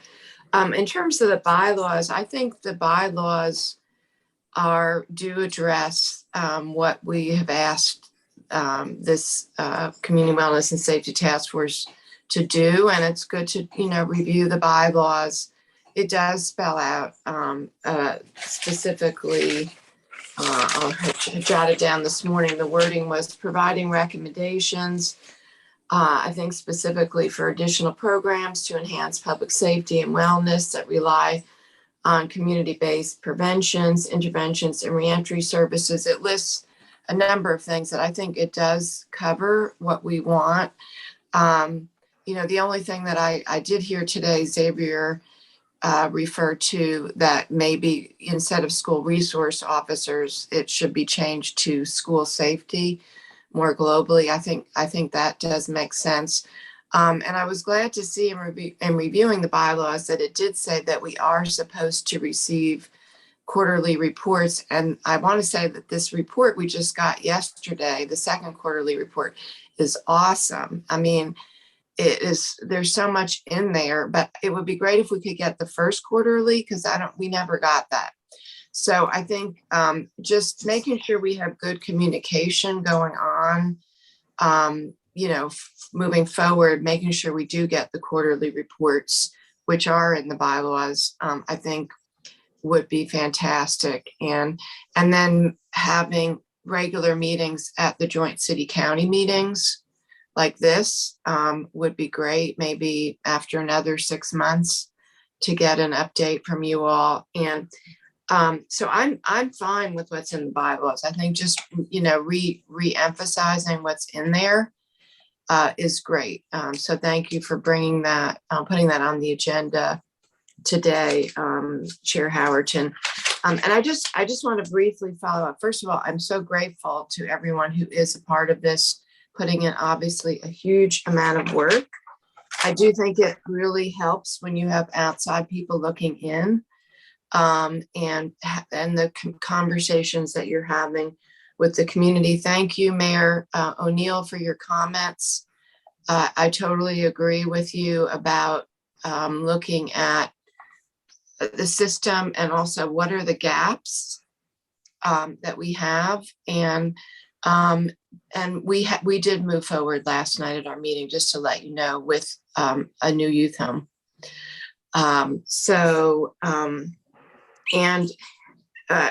Just a few quick responses. Bull City United, I would really like to know, when you go out and do the work on that, what are some of the resources that they really need that they don't have, and that people in the community say they need and that they don't have. And then the whole new piece with the Duke Hospital being a part of this is huge. And I just want to emphasize, and this kind of fits in what you're saying, Mayor O'Neill, they're going to use case management. I think that's I really would like to learn more what you all find about the need for case management, because that's what they're going to do, is that when people leave the hospital who have been impacted by gun violence, they are going to provide case management for like a year afterwards. And so, just really looking at that whole issue with all of these intersecting. And with the legal system, you mentioned, Marcia, the Durham Crisis Response Center. Please look at our Family Justice Center model. This is something the city and the county are moving forward with. We're giving the Crisis Response Center like $1 million building in downtown Durham, trying to look again at this. We're making a huge investment. And if you could also look at DSS, because I didn't hear you mention DSS. Child welfare reform is happening right now, and they are going to be really requiring us to look at prevention and supporting families. That's a huge role. And then the crisis response 911 system, I didn't hear you talk about a countywide system and pulling in the office of the sheriff into that. And then with schools, school safety, looking at our, I just one quick other. Yeah, I'm sorry, I'm gonna have to stop you because there's so many areas that, you know, we could give you 5 pages of stuff that we would like you to look at, and it's not all on them. Yeah. It's not all on them. Yeah, and we don't have time to do that this morning. Okay, can I make one quick comment related to our vote last 30 seconds, okay. Mrs. Jacobs. We've heard from the community that they want to be engaged around what the assessment centers, and if it's called a resource center, whatever.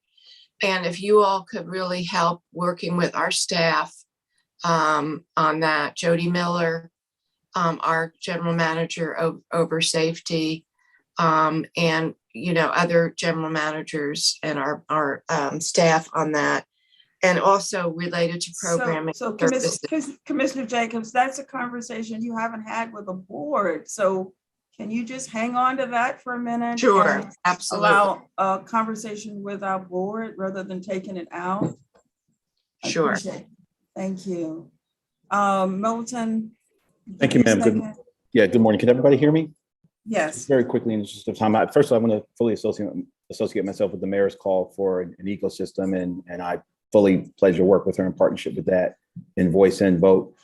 Chair Howerton, what you've described with the safety task force and relative to it being advocacy, I want to be very clear about the historical evolution of this task force. It was born as advocacy. What we have now is an evolutionary process of it and kind of a reshaping of it. But when this was first brought to us, and some will remember, I was there during the debate, this was part of a recommendation from Durham Beyond Policing, coupled with not hiring more police officers. So this task force was very much about furthering an article of faith, which was less police, less law enforcement, looking at things in opposition to that. It wasn't about violent crime. It was about state-sanctioned violence. It was about, keeping police officers in the state doing violence. It had nothing to do with gang violence. It had nothing to do with young Black men, the original charge of this task force. It was in furtherance of an ideological position, period. What we have now is when you look at even it was interesting, Brother Kaysen, as I looked at the slide on the community meeting, as a policymaker, I look for, metrics, many people, and then a few people. So even that reads as kind of an ideological document. I don't think that fire trucks prevent fires, but I'm not going to stop buying fire trucks, because they're nice to have, if they should break out. So this notion that it's either or, I think that what's important is that as we move forward as a policymaker, and particularly when Mayor O'Neill says a system involves every piece of the system. And quite honestly, there are some folk involved in this conversation who want to excise one piece of the system totally and move forward. And I just don't think that's where the people of the city are. And we can have that conversation.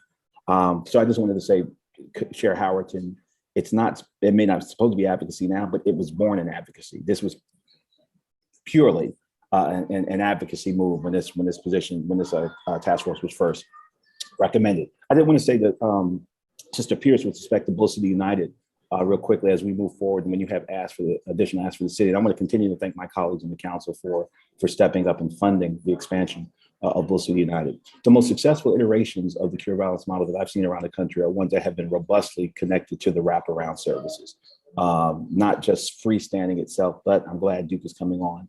And moving forward, I would hope that we can have further conversations with the county about how the city can also partner with bolstering the wraparound services as well. I know you guys have the mental health pot, but perhaps the job creation through our shared economic prosperity plan, through some of the other conversations Mayor O'Neill is having with business owners in the city to create a robust well of wraparound services, namely in employment and economic opportunities as well, because the cities that have all of that in place are the ones that have the best results with the cure violence model. So just wanted to put that, and thank you for allowing me to chime in, Madam Chair. Good to see you all, by the way.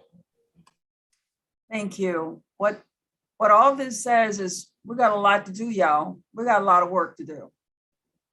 And it will take, as our mayor says, all of us all of us, all of the community, boots on the ground, and really collaborating and working together to save our children. Councilwoman Freeman. Thank you, Madam Chair. I just wanted to take a moment and just thank Marsha Owens and Xavier Carson for co-chairing, chairing this exponential task force around safety and wellness. I just want to say thank you, thank you, thank you. I know that the time and effort that you're putting into this, I will say that I may not be able to attend the meetings because I often have meetings at the same time, but I do get to catch it on YouTube afterwards. And I have to say that I really appreciate the dialogue and the opportunity for people to actually give feedback more than anything. And so I just want to say that if there's any way that I can be helpful, I want to offer that I would be supportive. I do want to note, in addition to Commissioner Jacobs' comment about not getting the report from the first quarter, I also don't receive any meeting notifications. So I noted in the beginning, there were a lot of meetings that were occurring and there wasn't any information about where or when or how, especially if they're virtual. And if I'm able to join, I can at least be listening in. That would be helpful. And then just to add to that, I do want to say that it is off-putting, acknowledging that this is the task force of the city, the county, and the school board, to not have feedback from the city, the county, and the school board, I guess, to council, and I'm assuming I'm hearing today that I guess the county's not getting that same feedback. But I do want to make sure that our communication is stronger. I do want to make sure that we're doing the exact thing that we set out to do in the bylaws. I think that this task force is a great opportunity for us to actually create safety and wellness. I want to make sure that we don't leave out the way in which we talked about racism being a public health crisis. So I appreciate how you're bringing in the Racial Equity Task Force and the North Carolina State task force on law enforcement, racial equity task force on law enforcement. I think that these are all elements of what it takes for us to get to the next level, and what our city, county, and schools can create around safety. I'm excited about the work ahead. I'm excited about the plans that I hear coming about around the Bull City United. And I do want to say that I think it's unfortunate that the task force is not working closer with Bull City United, I guess, because if you did, you probably have that information from Deputy Manager Pierce, who I think is a really valued resource. I do want to echo our mayor's comments around figuring out the alignment, and I want to also echo the comments around the Chair Howerton, and looking at our bylaws to make sure that we do wrap in accountability, because it's not just accountability from our volunteers serving on the board, it's also from our city council, county commission, and school board appointees as well. So thank you. And what I want you to know is the school board was invited, and they had prior meetings of both Devanya and the chair, so they were not able to attend. But I am in communication with them about this meeting. And so the other thing that I'd like you to think about, and Commissioner Burns can weigh in on this, and it doesn't have to be today. The question that I was asked is what the liaison is supposed to do. What is their responsibility? We asked them to serve on this task force, but the request that I had was, we don't know what our responsibility is. So, Councilwoman Johnson. Thank you, Madam Chair.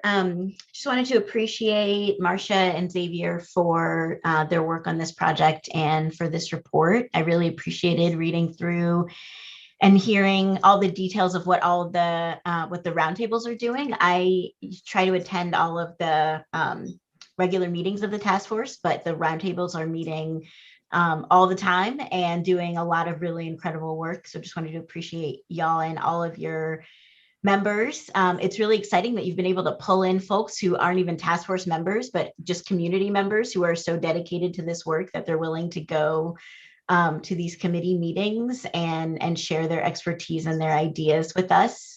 So that's really great work on y'all's part and on theirs part. And I think of strong evidence that our community is excited about moving this work forward and is interested in thinking about ways to provide community safety that focus on these kinds of prevention and intervention and reentry strategies. I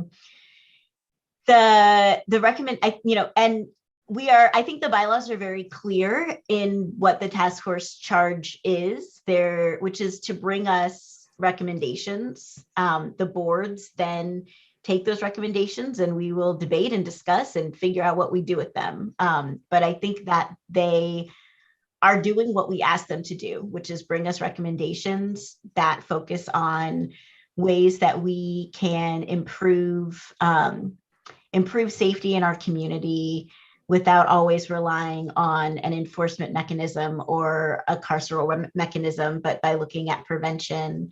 And that's what we wanted. That's what we asked for. So I appreciate, I want to just in general support the fact that that is happening. Like, I think that is what we wanted to happen. And I don't want us to backtrack on that. I don't want us to look at the recommendations and worry that our task force has somehow exceeded the bounds of their charge. This is their charge. We will then take the recommendations that they give us, and we are the ultimate decision makers on these questions. But I'm actually really glad to have ideas from the community and from task force members, from the folks in the roundtables, from the volunteers that are joining, to give us some more information and thoughts and ideas and qualitative data about what's happening in the community. I feel like this report is exactly what I was hoping for when we started putting together this task force, and I look forward to y'all's continuing work. The community engagement has also been really excellent, having people coming to town halls and sharing their ideas, and really getting to the root of what's happening in our communities. The task force is specifically charged with coming up with solutions that are outside of law enforcement, but our conversations are necessarily going to include questions and ideas around what law enforcement is doing, because that's the primary way that we provide safety, now. And I think that the task force is doing a good job of finding that balance, staying true to the mission of we are trying to find strategies outside of law enforcement, but not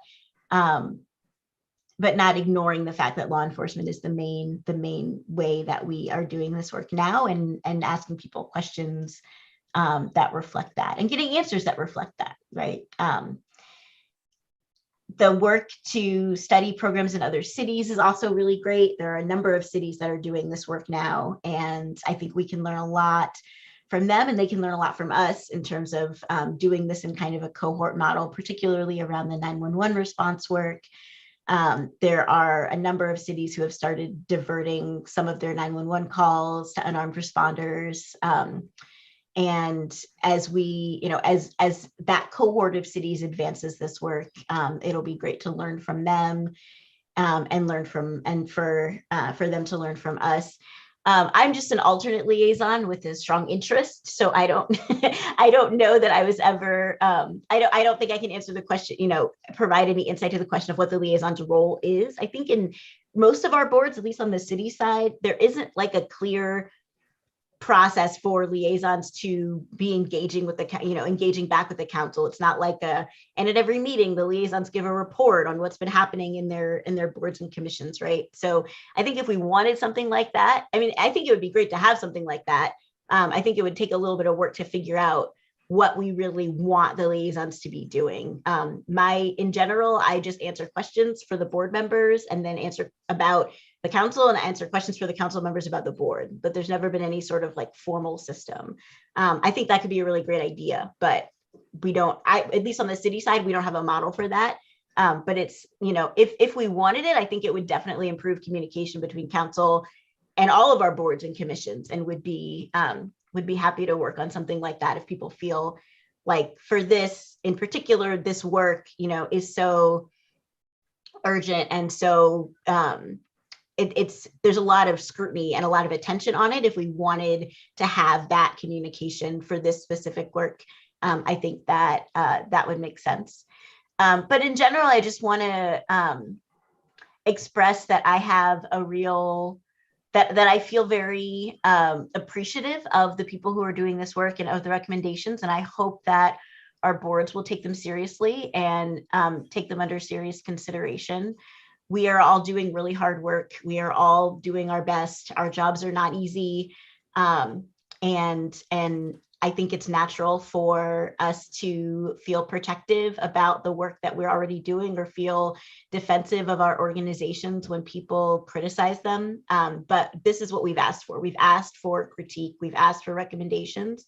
And I hope that we can take them seriously and hopefully use them to improve the city and the county, and improve the way that we are providing community safety. I certainly don't know everything, and I'm excited to learn from the community and from all of y'all, and hopefully be able to improve the way that we do things with all of this community input, because we all do better when we all do better. Thanks. Thank you, Commissioner Councilor Howerton, because you Johnson. did call on me beforehand. Yeah. And I want to clarify. Let me just say this, and then I'll go to you, and then we're going to have to wrap it up. Yeah. And because we've gone way over time here.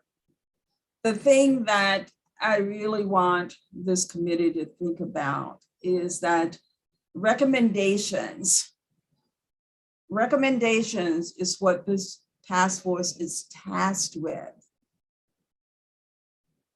To call a meeting, to have a meeting and challenge the elected officials to use this committee. And it wasn't this task force that did it. The task force was used to have a public media conversation about what the county was supposed to do. That is not what we tasked this committee to do. The task force is to bring recommendations.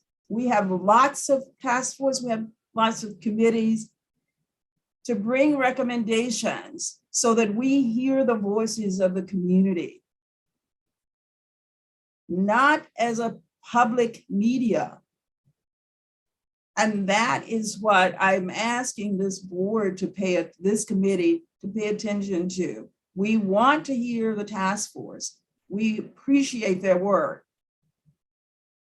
And we want to hear the recommendations, but to have a public event, a public media event, to tell us what we have to do without knowing all the dynamics that goes into the decision making. It's not policy making. And we have to be accountable for the entire community. Commissioner Burns. I just want to go back. One, Marsha Xavier, y'all, signed up to come in here today and talk to us about the report. So thank you. I said it before, everyone else has said it, because I want to end on a high note. I just wanted to go back and say the question about the liaison was not mine. So I don't want anybody to leave here, because there's only 3. So it could have only come for 3 people. And we know it didn't come from Javier, it didn't come from me, didn't come from Javanya. The source of that question was, we've been on 3 task force meetings, and oftentimes the members say, is that something that you can do? Is that something that you can do, Commissioner Burns? Is that something you can? So what to clarify, and I hate to put words in Commissioner Howerton's mouth, we just felt like there needed to be a better understanding for the members about what we can do, because every time they say, hey, can you find this information? I don't have a problem ushering through information. I don't have a problem being CC'd if they have a public records request. That's if they turn it in, right? I have absolutely no problem. Like if they have a question about something, I do my best to answer it on the spot. If I get an email from somebody and say, hey, what do you think about this date? Because I get those sometimes. So that work, I have no problem with that at all. But I think there were about 3 meetings in a row where they would ask myself, or it would go to Giovanni and say, well, is this something that you can do? Because they didn't have an understanding of it. It wasn't necessarily us. So I don't want that H liaison, and I hate to speak for Javier and Giovanni not here. I personally feel like each one of us is very dedicated to answering every inquiry, ushering through whatever piece of information that we have.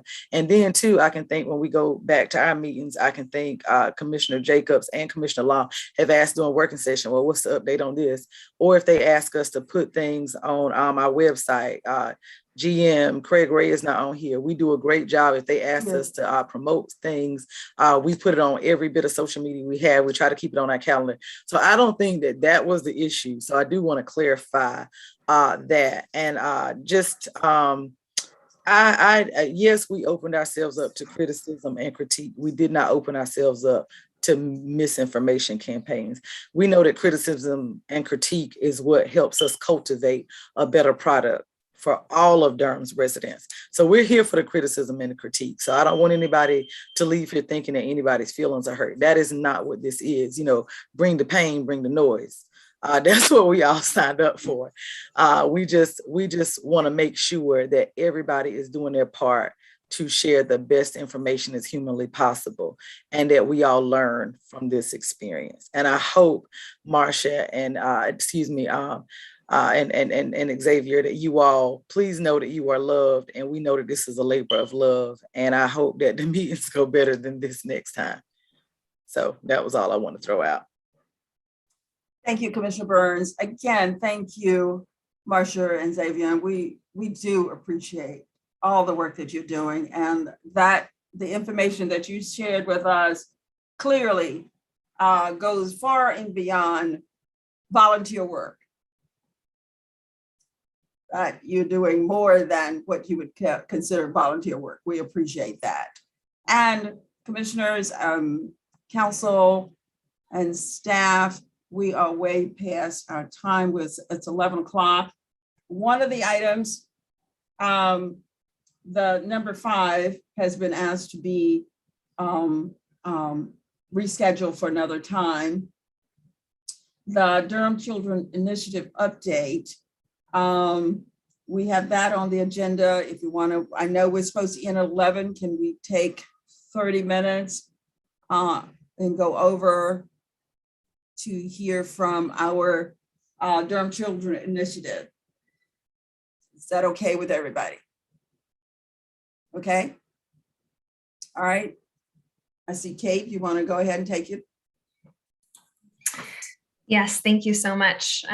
Grateful to be here to share the work of our Early Childhood Action Plan with you all, and grateful for y'all taking a little bit of extra time to hear from us today. I think this work that we'll share with you is very related to the conversations that you've been having for the past couple hours around Community Safety and Wellness Task Force. We know that children grow up in the context of their families and communities, and working to invest in community safety and wellness is incredibly important. I think I was struck by General Manager Pierce's slide with the health impact pyramid. I think with our Early Childhood Action Plan, much of which you'll see is focused on root causes around racism and poverty and lack of respect for those who care for our youngest children. I think we have an opportunity to kind of get in front of, at least in part some of these challenges you've been discussing today. So I'm going to kick it over to David Reese, the president and CEO of the Durham Children's Initiative, to kick us off. And you'll also hear from Bonnie Dillon and Joy Lampkin Foster and myself. So thanks again for taking the time. Thank you, Kate. Good morning, all. Thank you, Chair Howerton, Mayor O'Neill. Just to frame the conversation, North Carolina's Early Childhood Action Plan was released by the Governor's Office and the Department for Health and Human Services in 2019. Durham embarked on becoming the first county to create a comprehensive plan. And in true Durham fashion, we are now the first county, first of 100 counties in North Carolina, to have a comprehensive plan that outline how we'll meet the goals that were put forth by the state plan. Our plan really focuses back on collaboration, I think also on alignment. The goal is that we're ensuring that all children age birth to 8 in our county are healthy, they're safe and nurtured, they're learning and ready to succeed, and that they have their basic needs met. Before I turn it over to Bonnie to get into further detail, I do want to also stress, we need this plan because what we know we have seen in the past and what we continue to see are unacceptable disparities in early childhood outcomes based on race, ethnicity, home language, ability, and more. And so if we do our work correctly as a community, we really can begin to address some of the root causes that hinder the success of young people, and then create pathways for young people to have the anticipated and desired success. Let me turn it over to Bonnie. If you can go on over to the next slide for me, Kate. And I think Bonnie can take it from there. Awesome. Thanks, David. And thank you all for taking some extra time. We appreciate it. And we'll go as quickly as we can. So I think we provided a quick kind of overview of this plan, but we wanted to go into a bit more detail about what it actually recommends and who all created this plan to make sure that all children in Durham birth through age 8 can thrive. So if you actually go to the next slide. As David mentioned, this plan is really seeking to close those early childhood disparities. And as Kate said, that's about much more than just focusing on the young child without the context of family and community and how a child grows up in the context of those things. So this cannot be an isolated plan, and actually really builds off the work of the Durham Racial Equity Task Force, the Community Safety and Wellness Task Force, and all that we had been talking about in the first part of this meeting. And so there were over 1,000 parents and caregivers and folks from more than 100 different organizations who came together to create this plan for our community. And this includes recommendations and strategies and action plans to guide collaboration moving forward and how we want to move forward together as a community. So if you go to the next slide, please. So this is about, as we just mentioned, really that kids grow up in the context of their families, communities, and the environments they're interacting with. So in order to create a county-wide plan for Durham's young children, it's been really critical to engage all parts of our early childhood system that you see depicted here. And for all of you on this call and for all those listening in, you can probably see yourself in multiple parts of this ecosystem.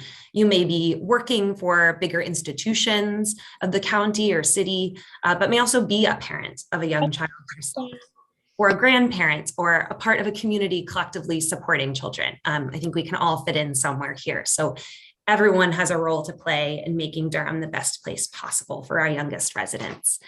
And so on the next slide, you can see a snapshot of the many partners across sectors who've been engaged in this work together. And I do want to thank all of the county and city staff, particularly the county's heard this update a few times, but for the city staff, Councilmember Freeman has been involved and is on the steering committee for this work moving forward. Parks and Rec has been involved, the comprehensive planning team and transit planning teams, the Office on Youth, Housing Authority. So lots of great partnership here. And I think it's really important to note on this slide that there are also organizations or efforts that don't have logos here who are at the table and who typically are not centered in making decisions. And it's been really critical to have those smaller community-rooted organizations centered in this process. They may not have 501c3 status.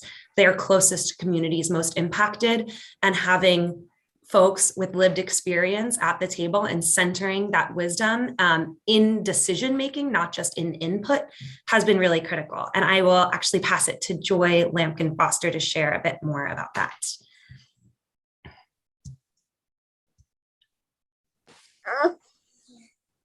Good morning, everyone. Great to see everyone. I just wanted to hop on very briefly just to share a little bit about my experience with ECAP. I don't think that we can really understand the potential power of ECAP without really understanding the process that went into creating this plan. And so when I first came on board, I was just coming in as a volunteer, community member, and as a mom, just wanting to contribute my voice to this plan. And working with Kate and Bonnie over time as a volunteer, we began to put our heads together and think about how we could really bring in more voices from communities who are most impacted by violence, by poverty, by all the things that really put families at high risk of not being able to thrive. And so through that process, we've been able to bring in community members and folks who are typically not at these tables when we're creating these plans.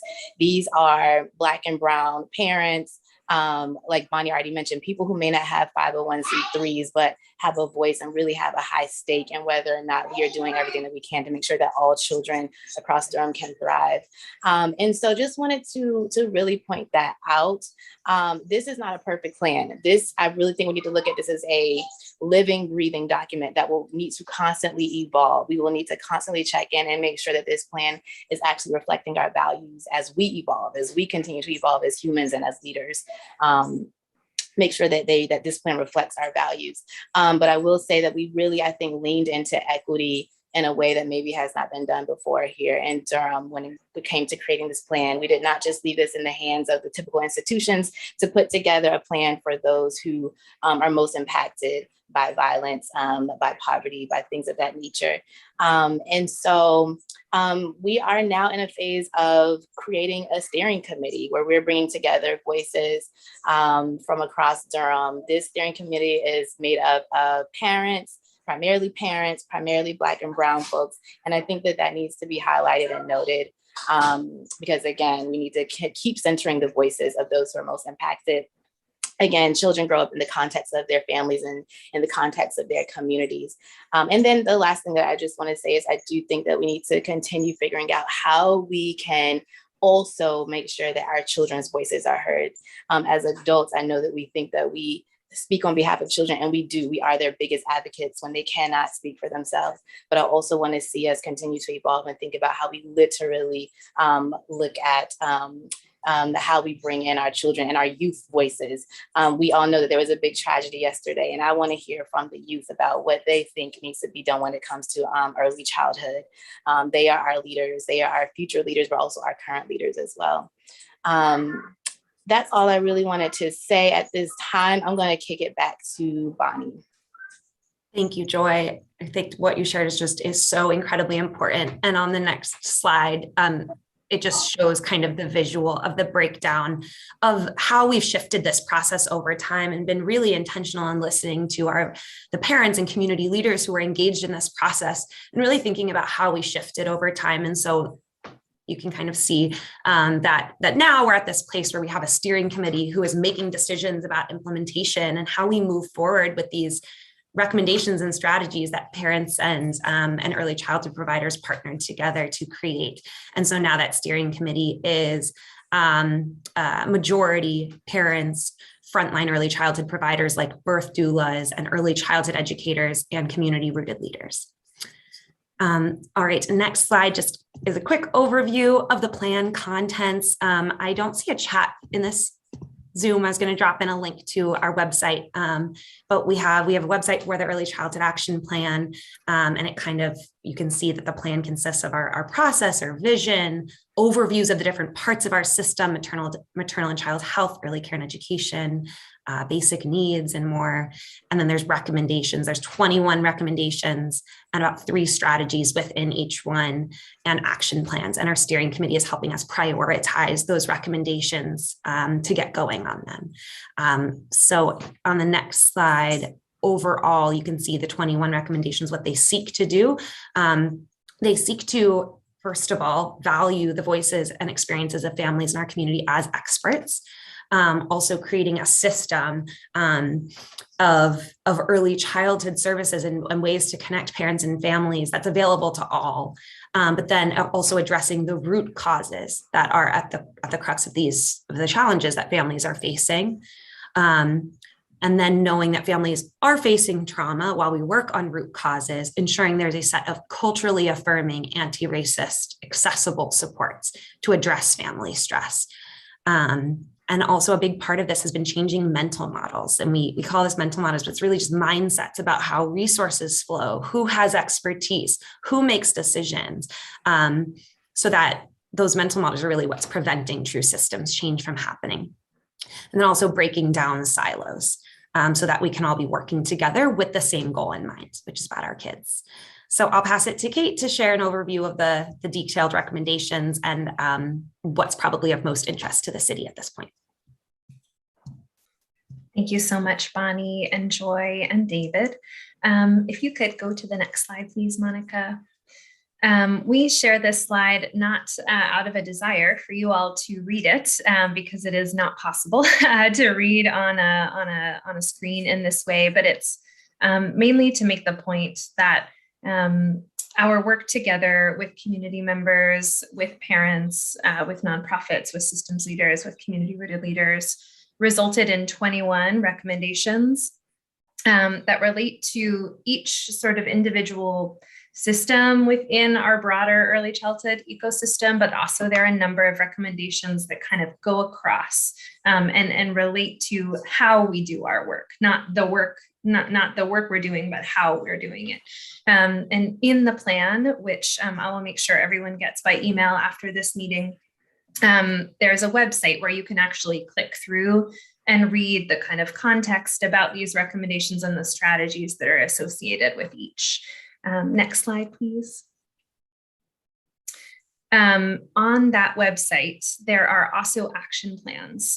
So for each of those 21 recommendations, 21 different action teams worked to develop action plans around 58 strategies.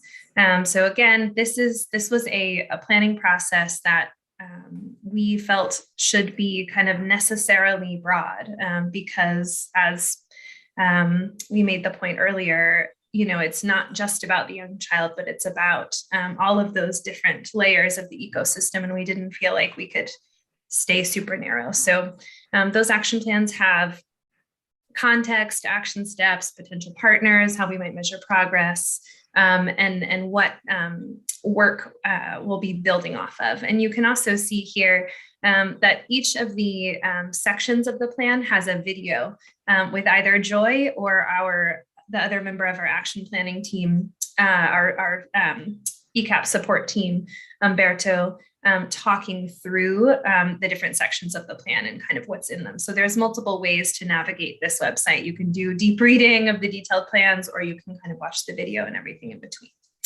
Next slide, please. So we really just wanted to name together for this particular audience that there is a lot in this plan that can inform your work as city and county departments, as the boards, and same is true for the school board. As y'all are considering kind of doing program planning, figuring out budgetary allocations, thinking about ARPA, funding decisions, there's a lot to lean on and learn from in the plan, same as there is in the Racial Equity Task Force report, in the Office on Youth Listening report.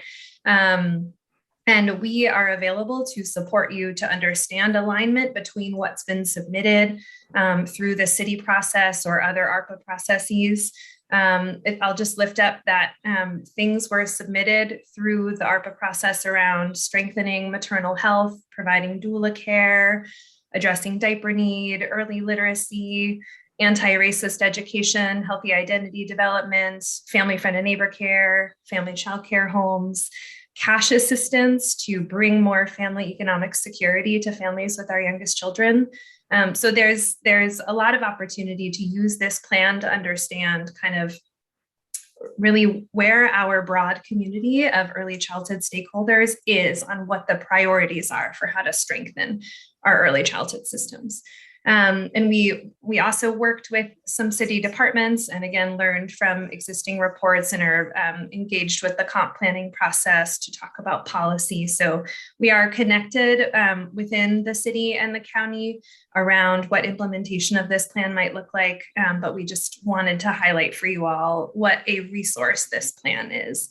And also just wanted to lift up that the steering committee that Joy and Bonnie talked about is currently working to identify an initial couple priorities for sort of steering committee driven action and fundraising.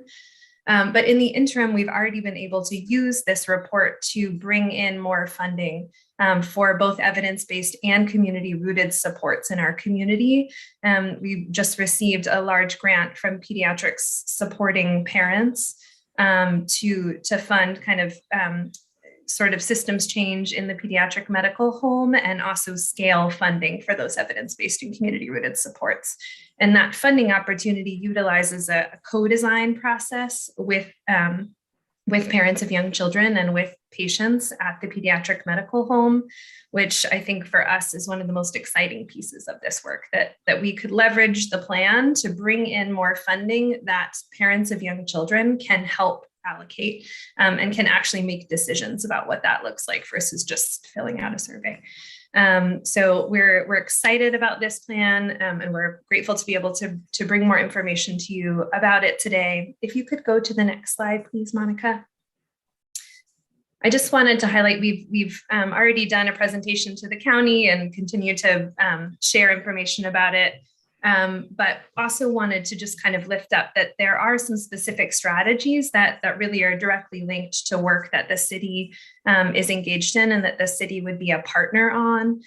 So for time, I'm not gonna like talk through each of these. If you could head to the next slide, Monica.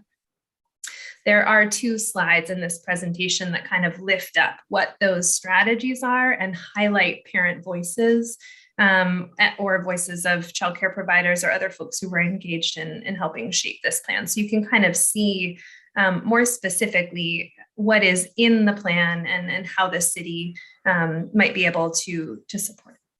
I think that's all I have for today, and I know we're already over time. So I want to say thank you to David, to Bonnie, to Joy, to everyone else who's been engaged in helping shape this plan. And we are excited to keep it moving and to make sure it doesn't stay on a shelf. And we look forward to working with you and others at the city and the county to bring it to life. And we'd be happy to take any questions that you have. Thank you, Kate, David, and Bonnie, and Joy for this incredible presentation. Yes, the county have seen it several times, and I particularly want to say thank David and whoever he had to help put the presentation together. Some of the slides that I needed to present to the National Association and Advocacy around Prenatal to 3 a week ago at their conference. So this is one of the things that the county has been so committed to. So I at about 2 minutes before 11:30. If there are any burning questions that that need to be asked and answered, we can do that. Otherwise, we can have questions at another time, or you can make a phone call. We just have gone way over our time, and 11:30, we've got 2 minutes. Anybody has a question that they need to get answered now? Councilwoman Freeman. Thank you. And it's more so just a statement and just sharing that I know for the city, we haven't been as engaged in this process. And I really wanted to make sure that that overlap and how we could be engaged would be brought to our attention.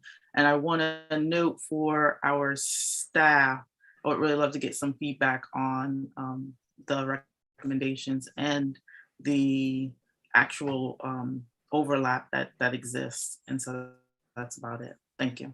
And I also want to thank David and Kate and Bonnie and Drew Cummings as well, who have been very actively engaged in this process. And all of the many staffers, nonprofit organizations, and I mean, thousands of folks have been involved in this process. So I appreciate everyone's attention to the area. Thank you. Yeah, thank you, Councilwoman Freeman. I mean, it's incredible the work and the participation that you have had in this conversation. I think you had the whole community involved, and that's a good thing. So, anything else? We have our next meeting is February 8th at 9 a.m. That will be hosted by the City Council Mayor. We'll give you a chance to host the next one. You'll be ready. Yes, you provided a great example this morning. Thank you. Oh, thank you. So we'll be ready for our next meeting on February 8th. And what will happen, your folks will let you know how you put things on the agenda. And if we have anything, we'll let you know as well. Anything else? If not, we will adjourn. Have a great day, each and every one of you. Bye-bye. Take care, everybody.